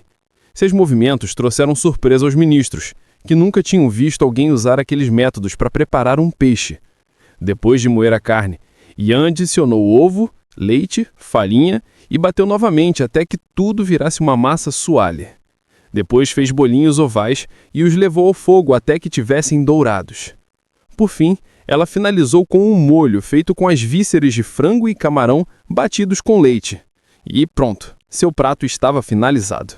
O capítulo seguinte inicia-se com o fim do tempo estipulado para o fim da preparação dos pratos. Então, qual devo experimentar primeiro? Perguntou o rei. Os pratos foram dispostos em frente a ele. O rei disse que ambos os pratos eram bastante atraentes e comentou que parecia que o chefe real tinha preparado bolinhos mais uma vez. Então perguntou se havia alguma razão especial para isso. Sim, Sua Majestade, disse o chefe real. E esse bolinho é um prato de criação recente, desenvolvido a partir de pesquisas adicionais à receita original. A tainha foi fatiada tão fina que brilhava quase transparente. Antes era temperado inteiramente com vegetais, mas dessa vez acrescentei cogumelos shiitake e carne bovina para deixar o sabor ainda mais rico. E para produzir o sabor oleoso, sirvo com molho de mostarda e vinagre feito na hora. O sabor será mais intenso e vibrante, finalizou o chefe. Enquanto isso, o rei já estava provando. Quando terminou, ele disse que definitivamente estava diferente de antes. Estava um gosto mais refinado e excelente.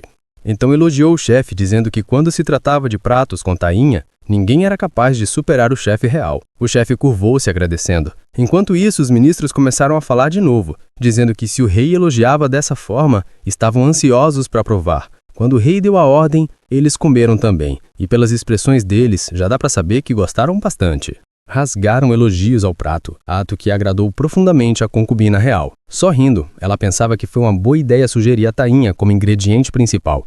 Com isso, ela acreditava que nossa prota jamais chegaria perto do rei. Se não me engano, esse é o ministro que se mostrou contra Yan se tornar a nova chefe real e que levou essa competição a acontecer. Provando o prato do chefe real, ele pensava que não tinha dúvidas de que ele seria o vencedor. Então ele olhou para o rei se perguntando por que ele estava tão calmo quando a mulher que ele estava tentando promover a chefe real iria claramente perder. Então o rei disse que experimentaria o próximo prato e questionou o que prato era aquele exatamente.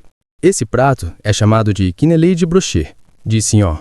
Vem de uma terra distante do oeste. Originalmente é um prato onde a tainha finamente picada é moldada em formato oval e cozida. No entanto, para adicionar textura, foi achatada e grelhada. Além disso, é servido com temperos que realçam o sabor do peixe. Posso afirmar com segurança que Vossa Majestade nunca experimentou essa combinação de textura e tempero antes, finalizou ela. É mesmo? Perguntou o rei, sorrindo. Se isso é verdade ou não, eu irei julgar por mim mesmo. Mas foi só colocar na boca que ele percebeu que aquilo era de fato verdade. Aquela era uma textura que ele nunca tinha sentido antes. O exterior parecia firme, mas no instante em que toca a língua, derrete como neve. E o tempero não era molho de soja e nem missô. No entanto, em conjunto com o peixe, a harmonia era notável. Sorrindo, o rei disse que sua intuição não tinha falhado, e suas palavras pegaram a todos de surpresa. Mas somente Insung-je parecia satisfeito com isso. Enquanto isso, os ministros se perguntavam se algo com uma aparência tão estranha poderia ser delicioso. Pareciam céticos com o prato, mas bastou provarem para não conseguir mais parar de comer. O ministro que é contra Yan estava ouvindo tudo enquanto encarava o prato dela. Agora é hora de declarar o vencedor, disse o rei. Ele, o ministro pessoal, que é contra Yan, e Jang Nok-su escolheriam o prato vencedor. Se os 3 votassem no mesmo prato, o cozinheiro que o preparou seria o novo chefe real. As palavras do rei deixaram Insungê nervoso. A escolha dos jurados era um sinal terrível para Yon, pensava ele. A diferença é clara. Qual a utilidade de uma conversa longa? Questionou a concubina. Eu escolho o prato do chefe real, Jang Nok-su, pensava Insungê. Ela nem sequer olhou para a comida. Quanta falta de vergonha. Em seguida foi a vez do ministro. Todos aguardaram ansiosos por suas palavras, e quando ele disse que o prato que escolhi era de nossa prota, isso pegou todos de surpresa, inclusive ela própria. Os ministros logo começaram a falar, se perguntando se tinham ouvido errado. Enquanto isso, a cobra Noxo se perguntava o que estava acontecendo, por que estava escolhendo o prato daquela mulher se tinha sido contra ela antes. O chefe da cozinha real é responsável pelas refeições do rei, disse o ministro. Ao passo que era a primeira vez experimentando um prato assim, a profundidade de sabor contida ali era verdadeiramente excepcional. Explicou, lembrando-se de como se sentia ao provar o prato. Formulei meu julgamento estritamente de acordo com meus princípios, unicamente com base no sabor, finalizou. Bem, então só restou a mim, disse o rei. Apesar da apreensão de todos, obviamente ele escolheu o prato de nossa prota, e Insungê não faltou soltar foguetes com isso, diferente da cobra concubina. Yon estava surpresa. Parabéns! Você agora é a chefe real, disse o rei para Yon. Diga-me se você tem algo que deseja. Hoje irei abrir uma exceção especial. Nossa prota ficou um tempo em silêncio, antes de dizer que, humildemente, tinha um pedido a fazer. As damas da corte que não foram selecionadas para a cozinha real agora estão prestes a serem executadas, disse Yon chamando a atenção da concubina. Será que poderia permitir que essas mulheres trabalhem na cozinha real? O rei olhou seriamente e questionou se era isso que ela desejava. Ao que Yon concordou. Yeon Sang-gun então disse que atenderia o pedido dela. A partir de hoje, essas mulheres irão integrar o Escritório Real de Culinária. Esse escritório era o departamento governamental responsável pela culinária do palácio. E a partir de agora, você comandará a cozinha real ao lado dessas mulheres, finalizou o rei. Olha a felicidade da nossa prota quando agradeceu a Yeon Sang-gun antes dele dar a competição por encerrada. Enquanto isso, Nok-su, se mordendo de raiva, pensava que havia ordenado pessoalmente que aquelas mulheres fossem executadas. Então, como essa mulher usa ir contra suas ordens? Eu pensava que ela era somente uma criada do palácio. Nunca vou deixar isso passar. Encarando Yon e a ponto de explodir, prometeu que ela pessoalmente ia derrubar nossa prota de seu novo posto e se certificar que ela nunca chegasse perto do rei de novo. Estou surpreso, disse Insungjae sorrindo. Eu nunca imaginei que você realmente se tornaria a chefe da cozinha real. Yon olhou para ele soltando um suspiro e disse que tinha sido por pouco, ainda bem que deu tudo certo, falou. Se retirando, Insungjae disse que era para ir descansar. E acrescentou que antes da noite cair, ele iria contar a ela sobre as funções que um chefe da cozinha real deve desempenhar. Enquanto isso, os outros ministros comentavam sobre a competição. Alguns não acreditavam que o chefe real tinha perdido. Outros comentavam que essa era a primeira vez que uma mulher assumia tal posição. A concubina chamou pelo ministro Ijo, que é aquele que era contra Yon, e desculpando-se, perguntou se ele poderia lhe conceder uma conversa. Já longe de ouvidos alheios, Nok-su questionou que diabos o ministro estava pensando. Você realmente escolheu uma criança tão indigna para ser a chefe da cozinha real? Você realmente acha que essa criança é adequada para o cargo? Sim, ela chama nossa prota de criança. Não sei se a Skunk errou, mas ela chama assim até em pensamentos. O ministro Ijo disse que o papel do chefe real sempre foi reservado para aqueles com as melhores habilidades, e que ele havia julgado unicamente com base nesse princípio. É isso? Perguntou Nok-su. É realmente lamentável.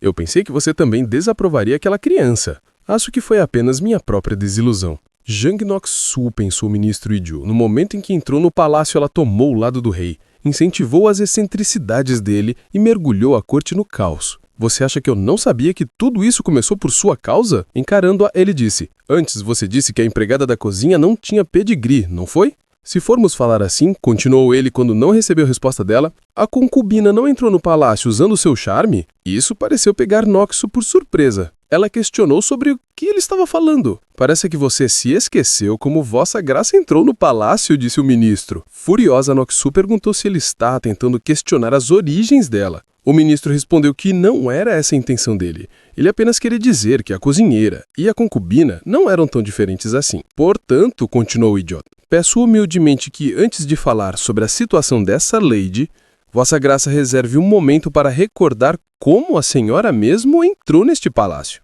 No começo eu não tinha gostado desse tio, mas agora bato palmas. Assim que ele saiu, Noxu deu a louca e começou a rir e tremer de raiva. Como ousa comparar eu, Jang Noxu, com alguém como ela? Se perguntava, lembrando de nossa prota. Seiyung Nan, parece que você ainda não sofreu pelas minhas mãos. Vocês logo verão o que acontece com aqueles que me desagradam. No dia seguinte, Yeon estava arrumada e usando o chapéu que mostrava agora sua nova posição como chefe da cozinha real. Suspirando, ela pensou que estava na hora de ir até a cozinha. A cozinha real estava funcionando a todo vapor enquanto eles preparavam a refeição do rei. Foi nesse instante que nossa prota chegou e se apresentou como a nova chefe real. Por favor, cuide de mim, disse ela nervosamente. Obviamente isso não caiu muito bem. Alguns não acreditavam no que estavam ouvindo. Outros disseram que da outra vez só tinha ajudado porque tinha sido uma ordem do secretário-chefe real. Não seja ridículo, como uma mulher pode comandar a cozinha real? Comentou um dos homens. Tem razão, concordou outro. Tenho certeza que o ex-chefe só perdeu porque ela teve sorte. Nesse instante, o antigo chefe real chegou perguntando o que ele acabado de dizer. Surpreendendo-os, foi ela que me derrotou na competição culinária e se tornou a chefe. E você está dizendo que ela teve sorte? Então está dizendo que você também poderia me derrotar se estiver com sorte? Se alguém ousar falar tamanha bobagem novamente, não vou deixar isso passar. Curvando-se, ele se desculpou com Yeon, antes de apresentar como cozinheiro de Yeon Se-ho, e disse que estava ao dispor dela. Por favor, me chame de cozinheiro Yeon, finalizou ele. Yeon o cumprimentou também. Yeon disse que faria o possível para servir nossa prota dali em diante. Nossa prota disse que estava ansiosa para trabalhar com ele. Vendo como o ex-chefe estava agindo, todos se curvaram dizendo que os cozinheiros reais prestavam respeito à nova chefe real. Por favor, não façam isso. Vocês são todos senhores. Levantem a cabeça, disse Yeon. O cozinheiro Yeon disse que agora ela era responsável pela cozinha real, então agora precisava se acostumar com tal tratamento. Ele disse que explicaria a ela os detalhes mais tarde. Por enquanto, iria lhe mostrar a cozinha. Yeon lembrou de uma conversa que teve com In Sung-jae. Ouça com atenção enquanto explico, falou ele. Vou lhe dizer quais serão as suas atribuições a partir de agora. Ele disse que primeiro ela teria que preparar a refeição noturna de Sua Majestade. O jantar é chamado de Seoksura, onde ela tinha que apresentar sempre um prato novo. Além disso, ela teria que pessoalmente explicar os pratos e servi-los. Em outras palavras, Yeon agora é a chefe da cozinha responsável pelas refeições e a dama da corte que pessoalmente provará e servirá as refeições. E como eu já lhe disse, enquanto atende Sua Majestade, prosseguiu In Sung-jae, você deve relatar tudo o que o rei e a concubina Noxu conversam. Enquanto Yeon estivesse se acostumando às novas funções, o antigo chefe real cuidaria das outras refeições. In Sung-jae disse que o rei havia estabelecido uma ordem. No momento em que um único prato sem sabor fosse servido, ela seria executada. Portanto, se ela preza pela própria vida, era melhor se dedicar ao máximo na preparação de cada refeição. Yeon ficava nervosa só de pensar nisso. Pensava que se quisesse viver, não tinha outra escolha a não ser fazer isso. No entanto, mesmo seguindo In Sung-jae, ela poderia realmente conseguir sobreviver no palácio? Chefe real, chamou o cozinheiro Yeon. Há alguém que eu gostaria de lhe apresentar. A partir de agora, essa empregada vai servir sob seu comando. Yeon ficou surpresa ao ver que era a moça que tinha lhes dado as explicações antes no exame de seleção. Que alívio te vê em segurança, disse Yeon. A moça disse que isso era tudo graças à nossa prota. Yeon disse que, de acordo com a chefe das damas da corte, ela foi quem apresentou o melhor prato depois de Yeon. Então, tê-la ao lado da nova chefe real certamente seria de grande ajuda. Presto meus respeitos à chefe da cozinha real, disse a moça. Meu nome é Jang Gem e a partir de agora servirei sob seu comando. Yeon ficou surpresa ao ouvir o nome da moça. Espere, não me diga que essa é a Dae Jang-gun. Pensou nessa prota enquanto observava a serva ainda curvada à sua frente. De jeito nenhum. Isso não pode estar certo, pensou Yeon, pois, pelo que ela lembrava, a verdadeira Jang-gun tinha sido registrada como uma médica da família real durante a era Joseon. Então, quem é essa? Se perguntou, ainda encarando Jang-gun. Encarou por tanto tempo que o cozinheiro Jeon precisou chamar por ela. O cozinheiro Jeon perguntou então se havia algum ingrediente que nossa prota precisava para fazer a refeição real daquele dia. Confusa, Yeon perguntou se precisavam de ingredientes. O cozinheiro disse que tinha ouvido dizer que as Mussuri sairiam do palácio e iriam para Singeon naquele dia. Então era para nossa prota dizer a ele se precisasse de alguma coisa. Explicando. Mussuri eram servas que cuidavam das tarefas domésticas do palácio. Singeon? O que isso quer dizer? Se perguntou Yan. Então ela questionou isso em voz alta, e Jangun explicou que Singeon refere-se ao maior mercado de Joseon, estendendo-se ao longo de uma rua chamada Unjonga, onde as pessoas se reúnem como nuvens. Lá se encontra desde os melhores produtos usados pela corte real até os itens mais básicos usados nas casas das pessoas comuns. Todo tipo de produto do país passa por este lugar pelo menos uma vez, finalizou Jangun. Espere um segundo, pensou Yan. Um lugar com todo tipo de coisa? Então haverá livros e coisas do gênero no Singeon também? Questionou ela.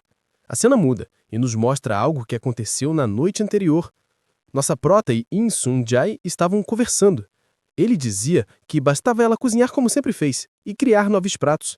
E eu não respondeu e se manteve cabisbaixa. Vendo seu silêncio, In Sun-jae disse que, pensando bem, ele estava realmente curioso. Toda a comida que você serviu até agora é algo que nunca vi antes. Onde foi que você aprendeu a fazer pratos assim? Questionou ele. Yan ficou nervosa e não soube como responder. Na verdade, ela se perguntou onde havia aprendido a cozinhar aqueles pratos. Pensando bem, desde que me vi imersa na era Joseon, em todos os momentos de crise foram as receitas daquele livro, Man Un-ruk, que me salvaram. Estranhamente, todas aquelas receitas que não me vinham à mente no mundo moderno estão em minha mente desde que vim parar aqui.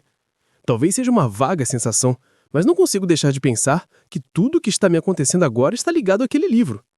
Mang Un-ruk é um livro de receitas da dinastia Joseon.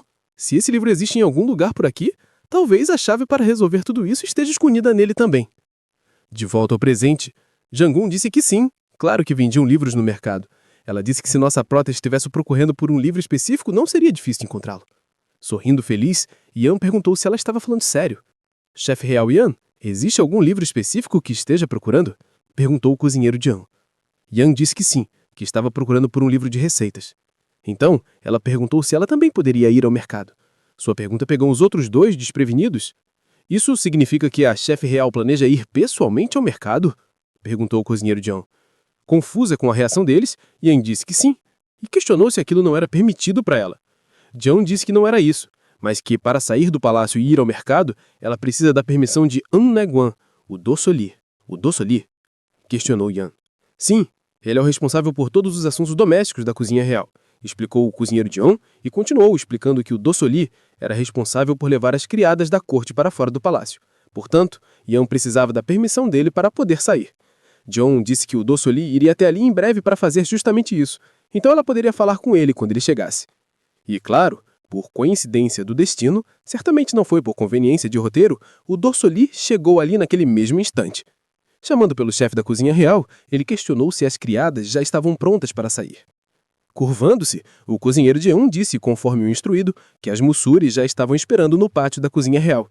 O dossoli confirmou, e olhando para nossa prota, disse que aquele era um rosto que ele não conhecia. Curvando-se, nossa prota se apresentou e disse que era a nova chefe da cozinha real. Então é você a mulher que ascendeu ao posto de chefe real da noite para o dia. Já ouvi falar disso. Disse, e virando-se para sair, disse que, de agora em diante, ela precisa agir de forma consciente e com cuidado em todos os assuntos. Essa é a minha recomendação. Finalizou. Mas antes que ele saísse, Yan pediu que esperasse um pouco, dizendo que tinha um favor a pedir a ele. Quando ele questionou o que era, ela disse que precisava de um livro de culinária, então ela gostaria de ir ao mercado. E escolher por si mesma. Se nos importar, gostaria de acompanhar os Mussuri. Mas ela nem terminou de falar e o dossoli soltou um grave não, chocando Yan. Então, só para entender, o que ele estava dizendo é que ela não poderia ir para o distrito comercial? O dossoli confirmou que era isso. Então Yan questionou se ele poderia dizer o motivo disso. Bem, chefe real Yan, você é uma dama da corte, não é? Por acaso não sabe que as damas da corte não têm permissão para sair dos jardins do palácio? Questionou o dossoli. Yan foi pega de surpresa. Perguntou do que ela estava falando. Realmente só por ser uma dama da corte não tinha permissão para sair do palácio? Jangun chamou. Chefe real, me desculpe pela impertinência em falar, mas originalmente as damas da corte eram proibidas de entrar e sair dos jardins do palácio. Mas esta não é uma simples regra. Ela explicou que a regra surgiu com a intenção de salvaguardar a segurança dos palácios e impedir que os assuntos privados de Sua Majestade fossem revelados ao mundo exterior. Além disso, os arredores do palácio estão repletos de perigos. E se uma dama da corte fosse enviada para fora, ela poderia sofrer algum mal. Tudo isso faz parte de um regulamento antigo para proteger o rei e o palácio, finalizou Jangun.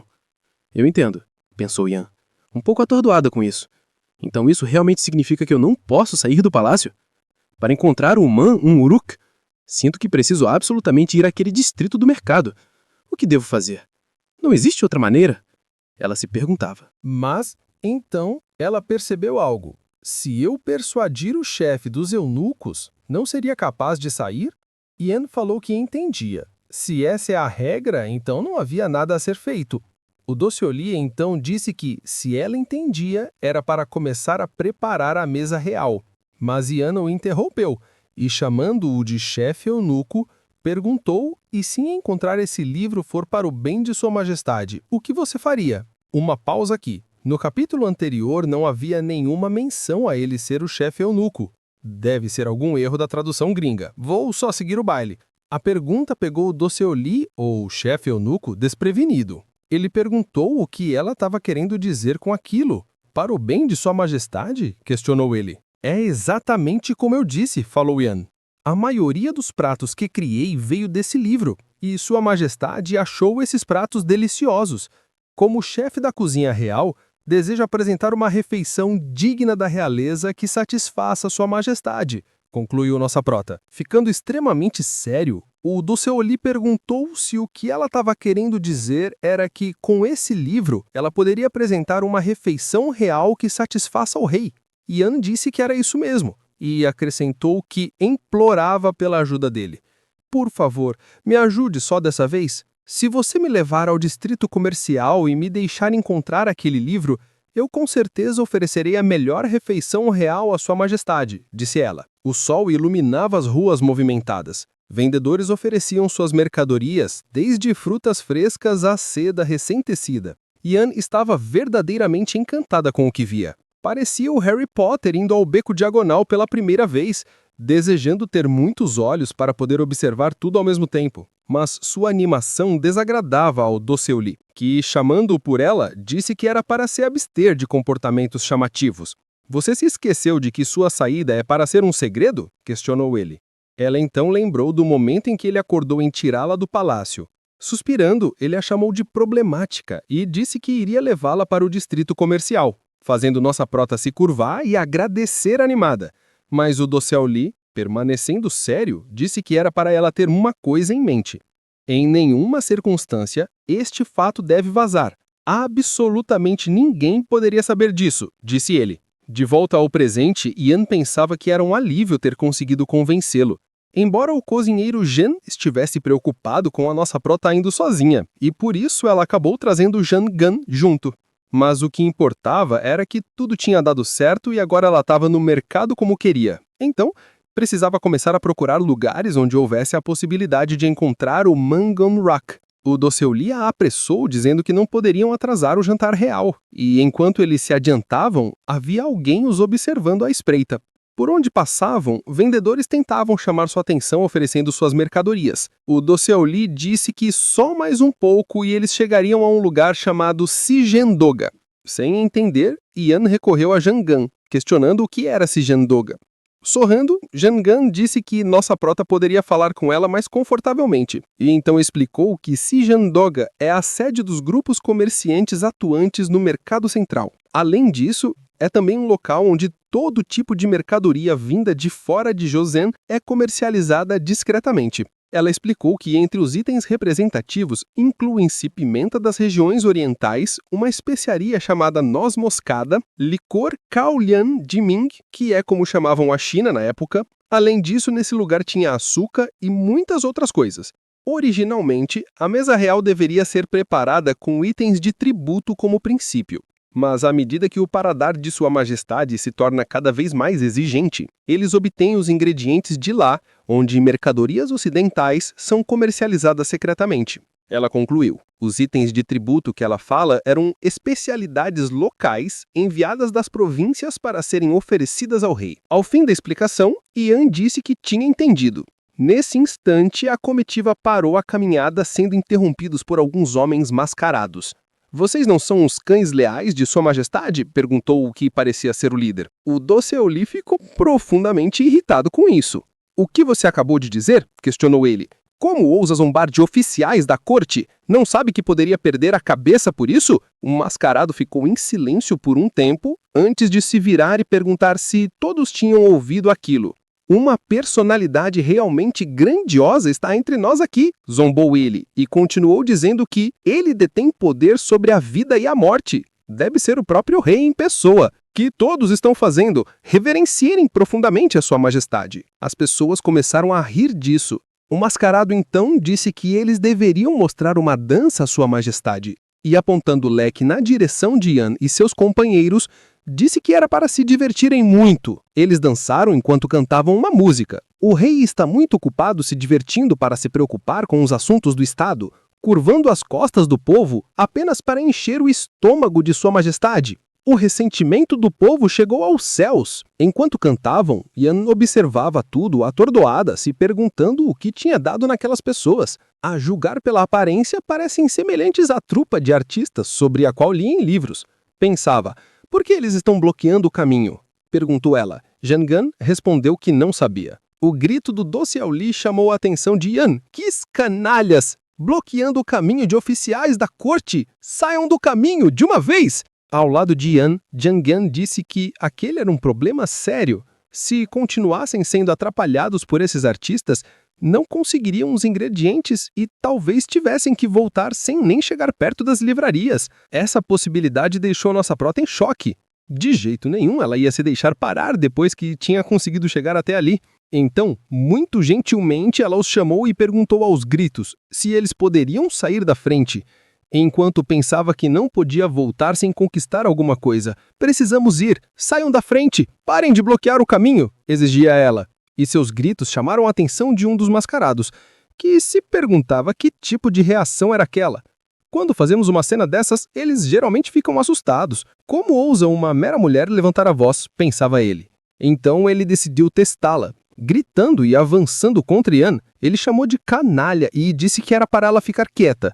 Vamos ver se você ainda não terá medo depois disso. Ian olhou para cima, vendo que seria atingida. O golpe pegaria em cheio no seu rosto. Ela levantou o braço buscando se proteger do ataque, mas este não a chegou a tocá-la. Hesitando, ela abriu os olhos que havia fechado pelo susto e se viu sendo protegida por um homem que parece muito com o rei, mas não é. Acho que é o traço do desenho, mas o rei tem uma pinta perto do olho que os diferencia. Esses palhaços estão ultrapassando os limites, disse o homem. A brincadeira termina aqui, continuou ele e jogou o atacante no chão. Ao redor, todos se perguntavam quem era o recém-chegado e de onde ele havia surgido. Os mascarados estavam indignados e prontos para partirem para cima do homem, mas o líder deles disse para esperarem. Isso já é suficiente, disse ele enquanto balançava o leque preguiçosamente. Aquela roupa, se minha memória não me falha, não devemos nos envolver com ele, pensava o líder. Julgando pela roupa dele, ele está longe de ser uma pessoa comum. Parece que nossa brincadeira foi longe demais. Vamos parar por hoje, disse ele. E chamando-os de bobos da corte, ele deu a ordem de retirada. Ian então percebeu que o Doceoli esteve o tempo todo escondido atrás das outras garotas. Por quanto tempo você ficou aí escondido? Se perguntava ela. O homem que salvou nossa prota, então, questionou se todos estavam bem. O Doceoli pareceu reconhecê-lo e perguntou se ele é o Naegimei. E esse é de fato o capitão da guarda interna Shin Sui-hak. Curvando-se, o Doceoli se apresentou. Sui-hak mandou ele ficar calado, já que ele está em patrulha agora. Enquanto isso, nossa prota observava a cena, se perguntando o que é o Naegimei. Dando voz a seus pensamentos, ela perguntou novamente ao chat GPT da Era de Ozon, a Jangan. Suando, ela disse que era a sua primeira vez vendo ele, e explicou que o Naegimei é o capitão da Guarda Real, que protege o rei. Somente alguém incrivelmente forte e habilidoso em artes marciais alcança essa posição, explicou ela. Isso deixou nossa prota realmente surpresa. Provavelmente agora estava vendo o Soriak com outros olhos. pois se perguntou se ele é realmente tão incrível assim. O Dossoli questionou o que Suihuk fazia no mercado. O capitão respondeu que tinha ouvido falar de uma trupe de bobos da corte que andava zombando de funcionários do palácio nas ruas com frequência, e que por isso estava disfarçado por ali. Para mim, isso pareceu uma desculpinha esfarrapada. Suihuk olhou para nossa prota e continuou, dizendo que tem havido muitas pessoas suspeitas por aí nos últimos dias. Yen se perguntou se ele estava mesmo olhando para ela. O capitão continuou, dizendo que a partir dali eles não sabiam quais perigos poderiam surgir novamente, e por isso ele os acompanharia agora. Enfim, eles chegaram onde queriam. O Dossoli gritou para andarem logo, não tinham mais tempo a perder. Certifique-se de obter cada ingrediente mencionado, ordenou ele.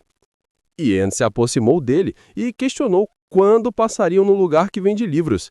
Chamando-a de chefe real, ele disse que passar em uma livraria seria complicado. Isso não agradou Yen, que disse que ainda tinham tempo antes do jantar. E o Dossoli concordava, mas, dando um olhar para o capitão, ele pensava que com ele ali os observando, como poderiam sair agora? Se ele descobrir que eu trouxe a chefe real secretamente para fora do palácio, eu não escaparei impune. Neste momento, a coisa mais inteligente a fazer é voltar rapidamente para o palácio. Com licença, Dossoli, eu iria acompanhar essa criança, disse Suihuk.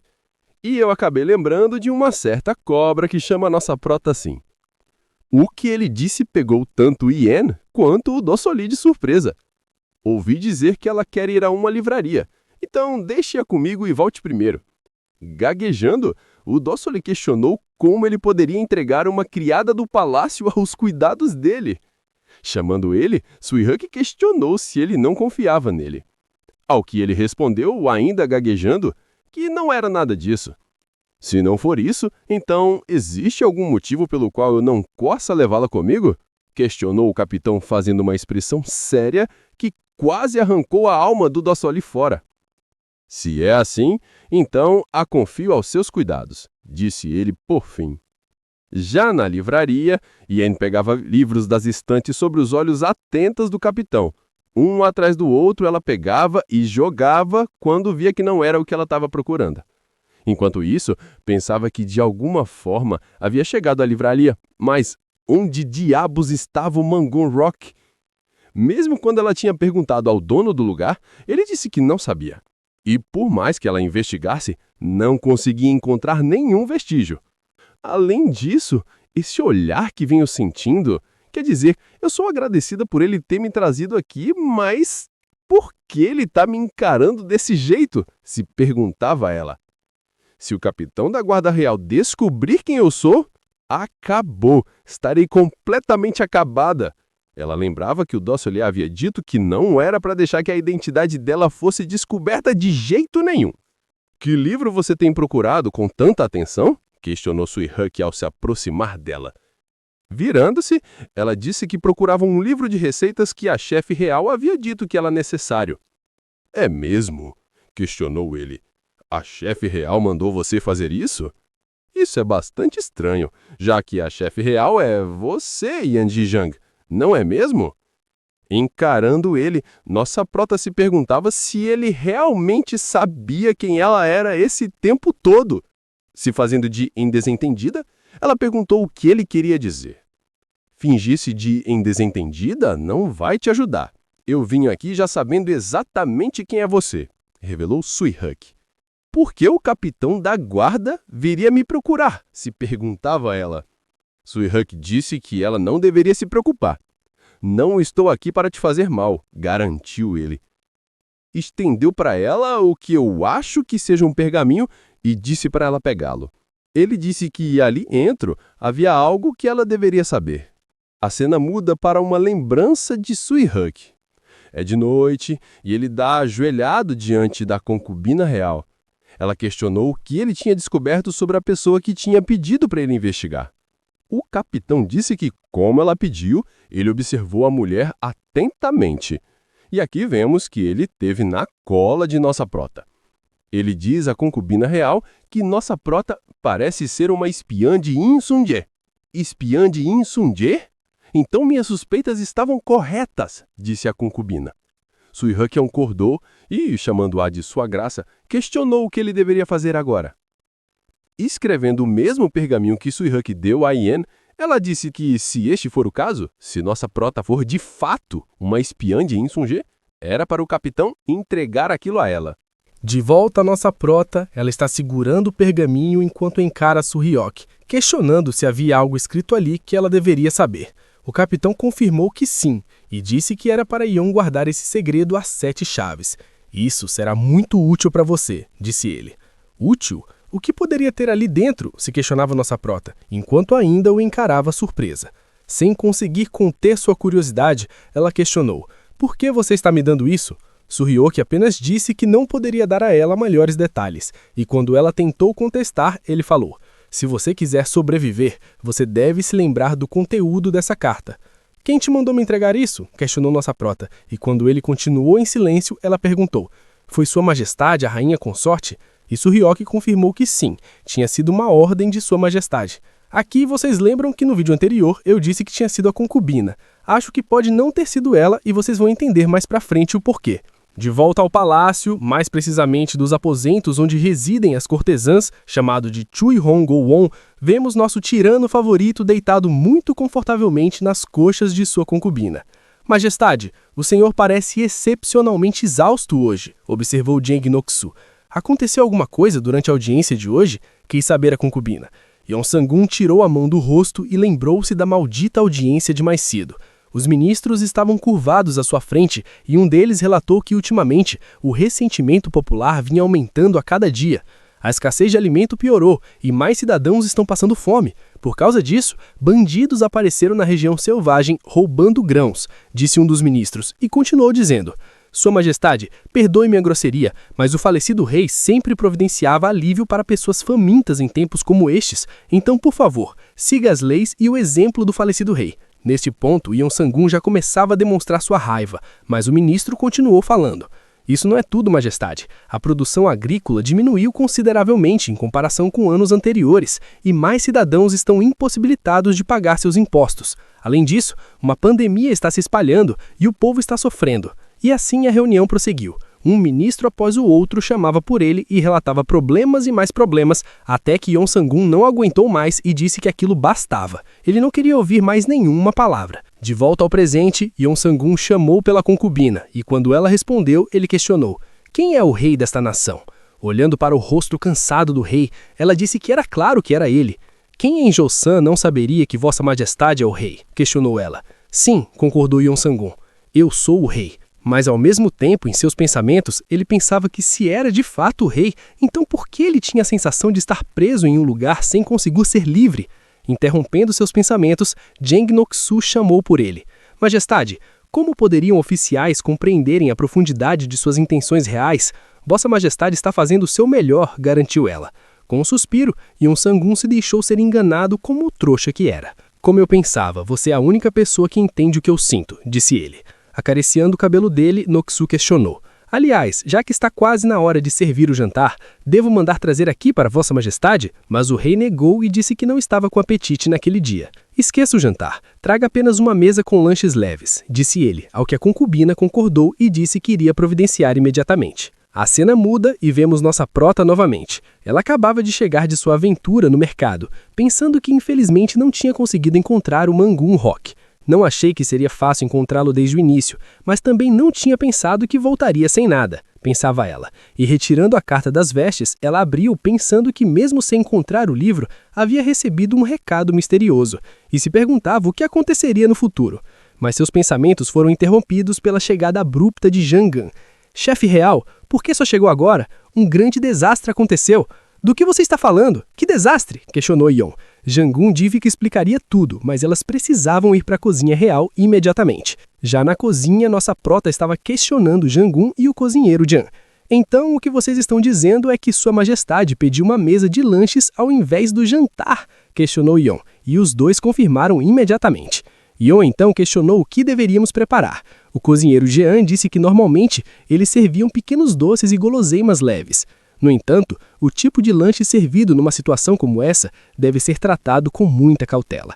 Quando Sua Majestade pede um lanche especial ao invés de uma refeição completa, significa que não está de bom humor. Em um momento como este, alcançar o gosto de Sua Majestade não é uma tarefa fácil, explicou o cozinheiro, e lembrando-se de situações passadas, continuou dizendo: da última vez que isso aconteceu, servimos doces e Sua Majestade virou a mesa inteira dizendo que estava entediado deles. Então agora não sabemos o que servir. Nervosa, Yon questionou: entediado dos doces? O que você quer dizer com isso? Sua Majestade não gosta de doces? O cozinheiro Jian disse que não era isso. O rei gosta de doces. No entanto, ele não gosta que lhe sirvam o mesmo doce 2 vezes, explicou o cozinheiro. Em pensamento, nossa prota disse: entendo. A julgar pela situação, parece que teremos que usar esta bandeja de petiscos para animar Sua Majestade. Mas ele detesta tudo que seja repetitivo. Precisava ser algo doce e que o fizesse sentir-se bem. Então, nesse caso, posso simplesmente servir um doce moderno, certo? Se perguntou enquanto lembrava de seu passado, onde tinha feito toneladas de doces quando estava em Paris. Naquela época, qual era a coisa que eu fazia melhor? Se questionou enquanto lembrava dos muitos elogios que recebia.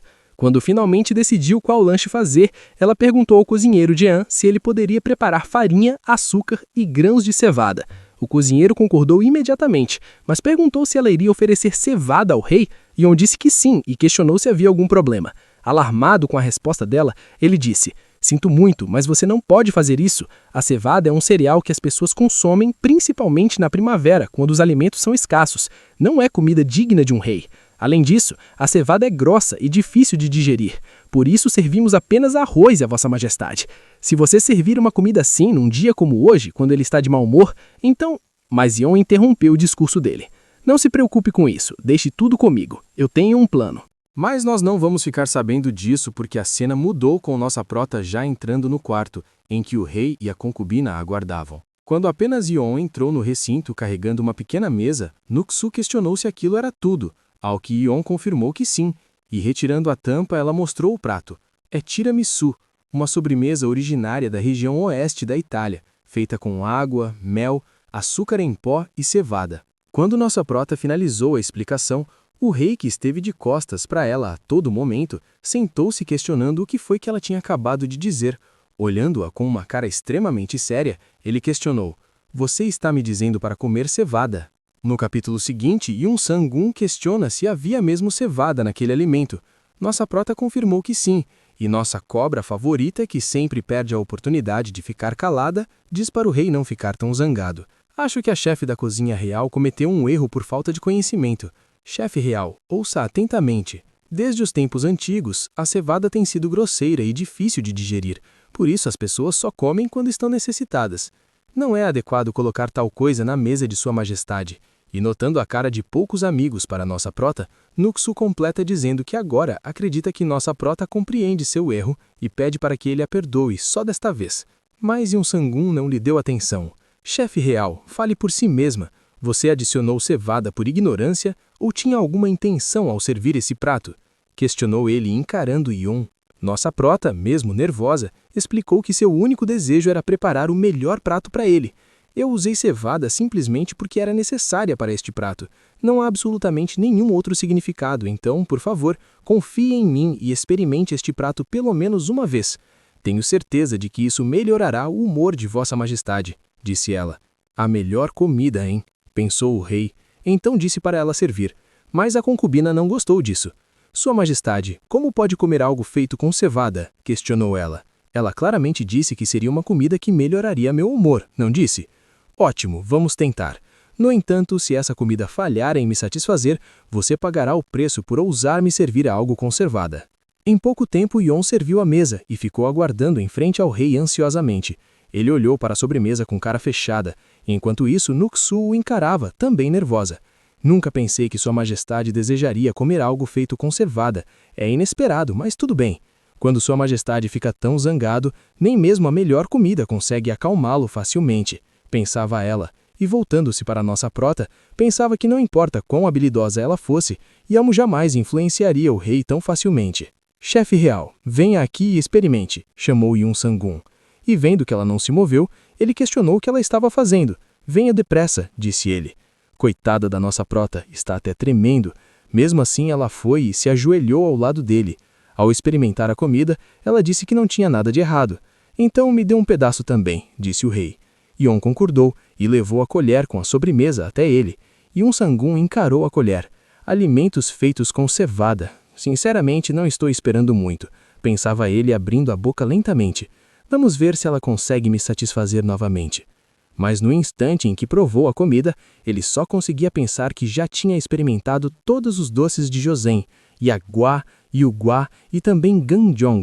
Pensei que já tivesse comido doces o suficiente para enjoar deles, mas no momento em que esse entrou em minha boca, o sabor era de nozes, porém era doce com um leve amargor que surge como ondas. Pensava ele se imaginando em uma praia.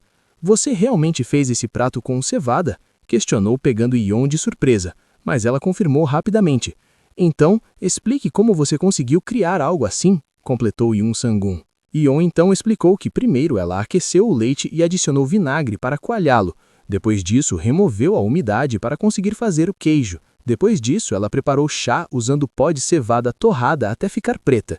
Então, ela mergulhou o pão feito com farinha refinada e açúcar no chá.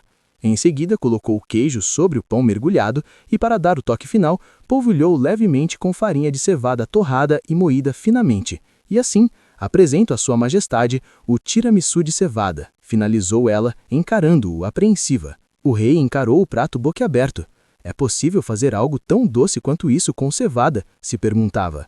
Dizendo que ainda não havia terminado, Yon disse que ele provavelmente tinha anotado a xícara ao lado do prato. Se você beber esse chá junto, o sabor ficará ainda melhor, disse ela. Yun Sangun encarou o próprio reflexo no chá, pensando que por fora parecia ser um chá muito comum. Se perguntou como isso poderia tornar o sabor mais rico. Mesmo assim, ele agarrou a xícara e levou aos lábios. Um único gole o transportou para outro lugar. A combinação do doce com o chá o fez sentir-se todo energizado e com a mente clara. É exatamente como aquela mulher disse, comer junto com o chá realça os sabores, concluiu ele. Yon observou comendo, pensando que normalmente tiramisu é servido com café, mas naquela época o café ainda não havia chegado ao país.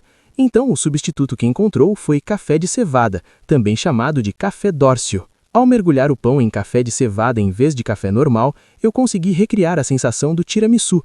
Mas mesmo que o sabor seja semelhante, já que não tem cafeína, eu servi junto com o chá Jaksu, que contém cafeína.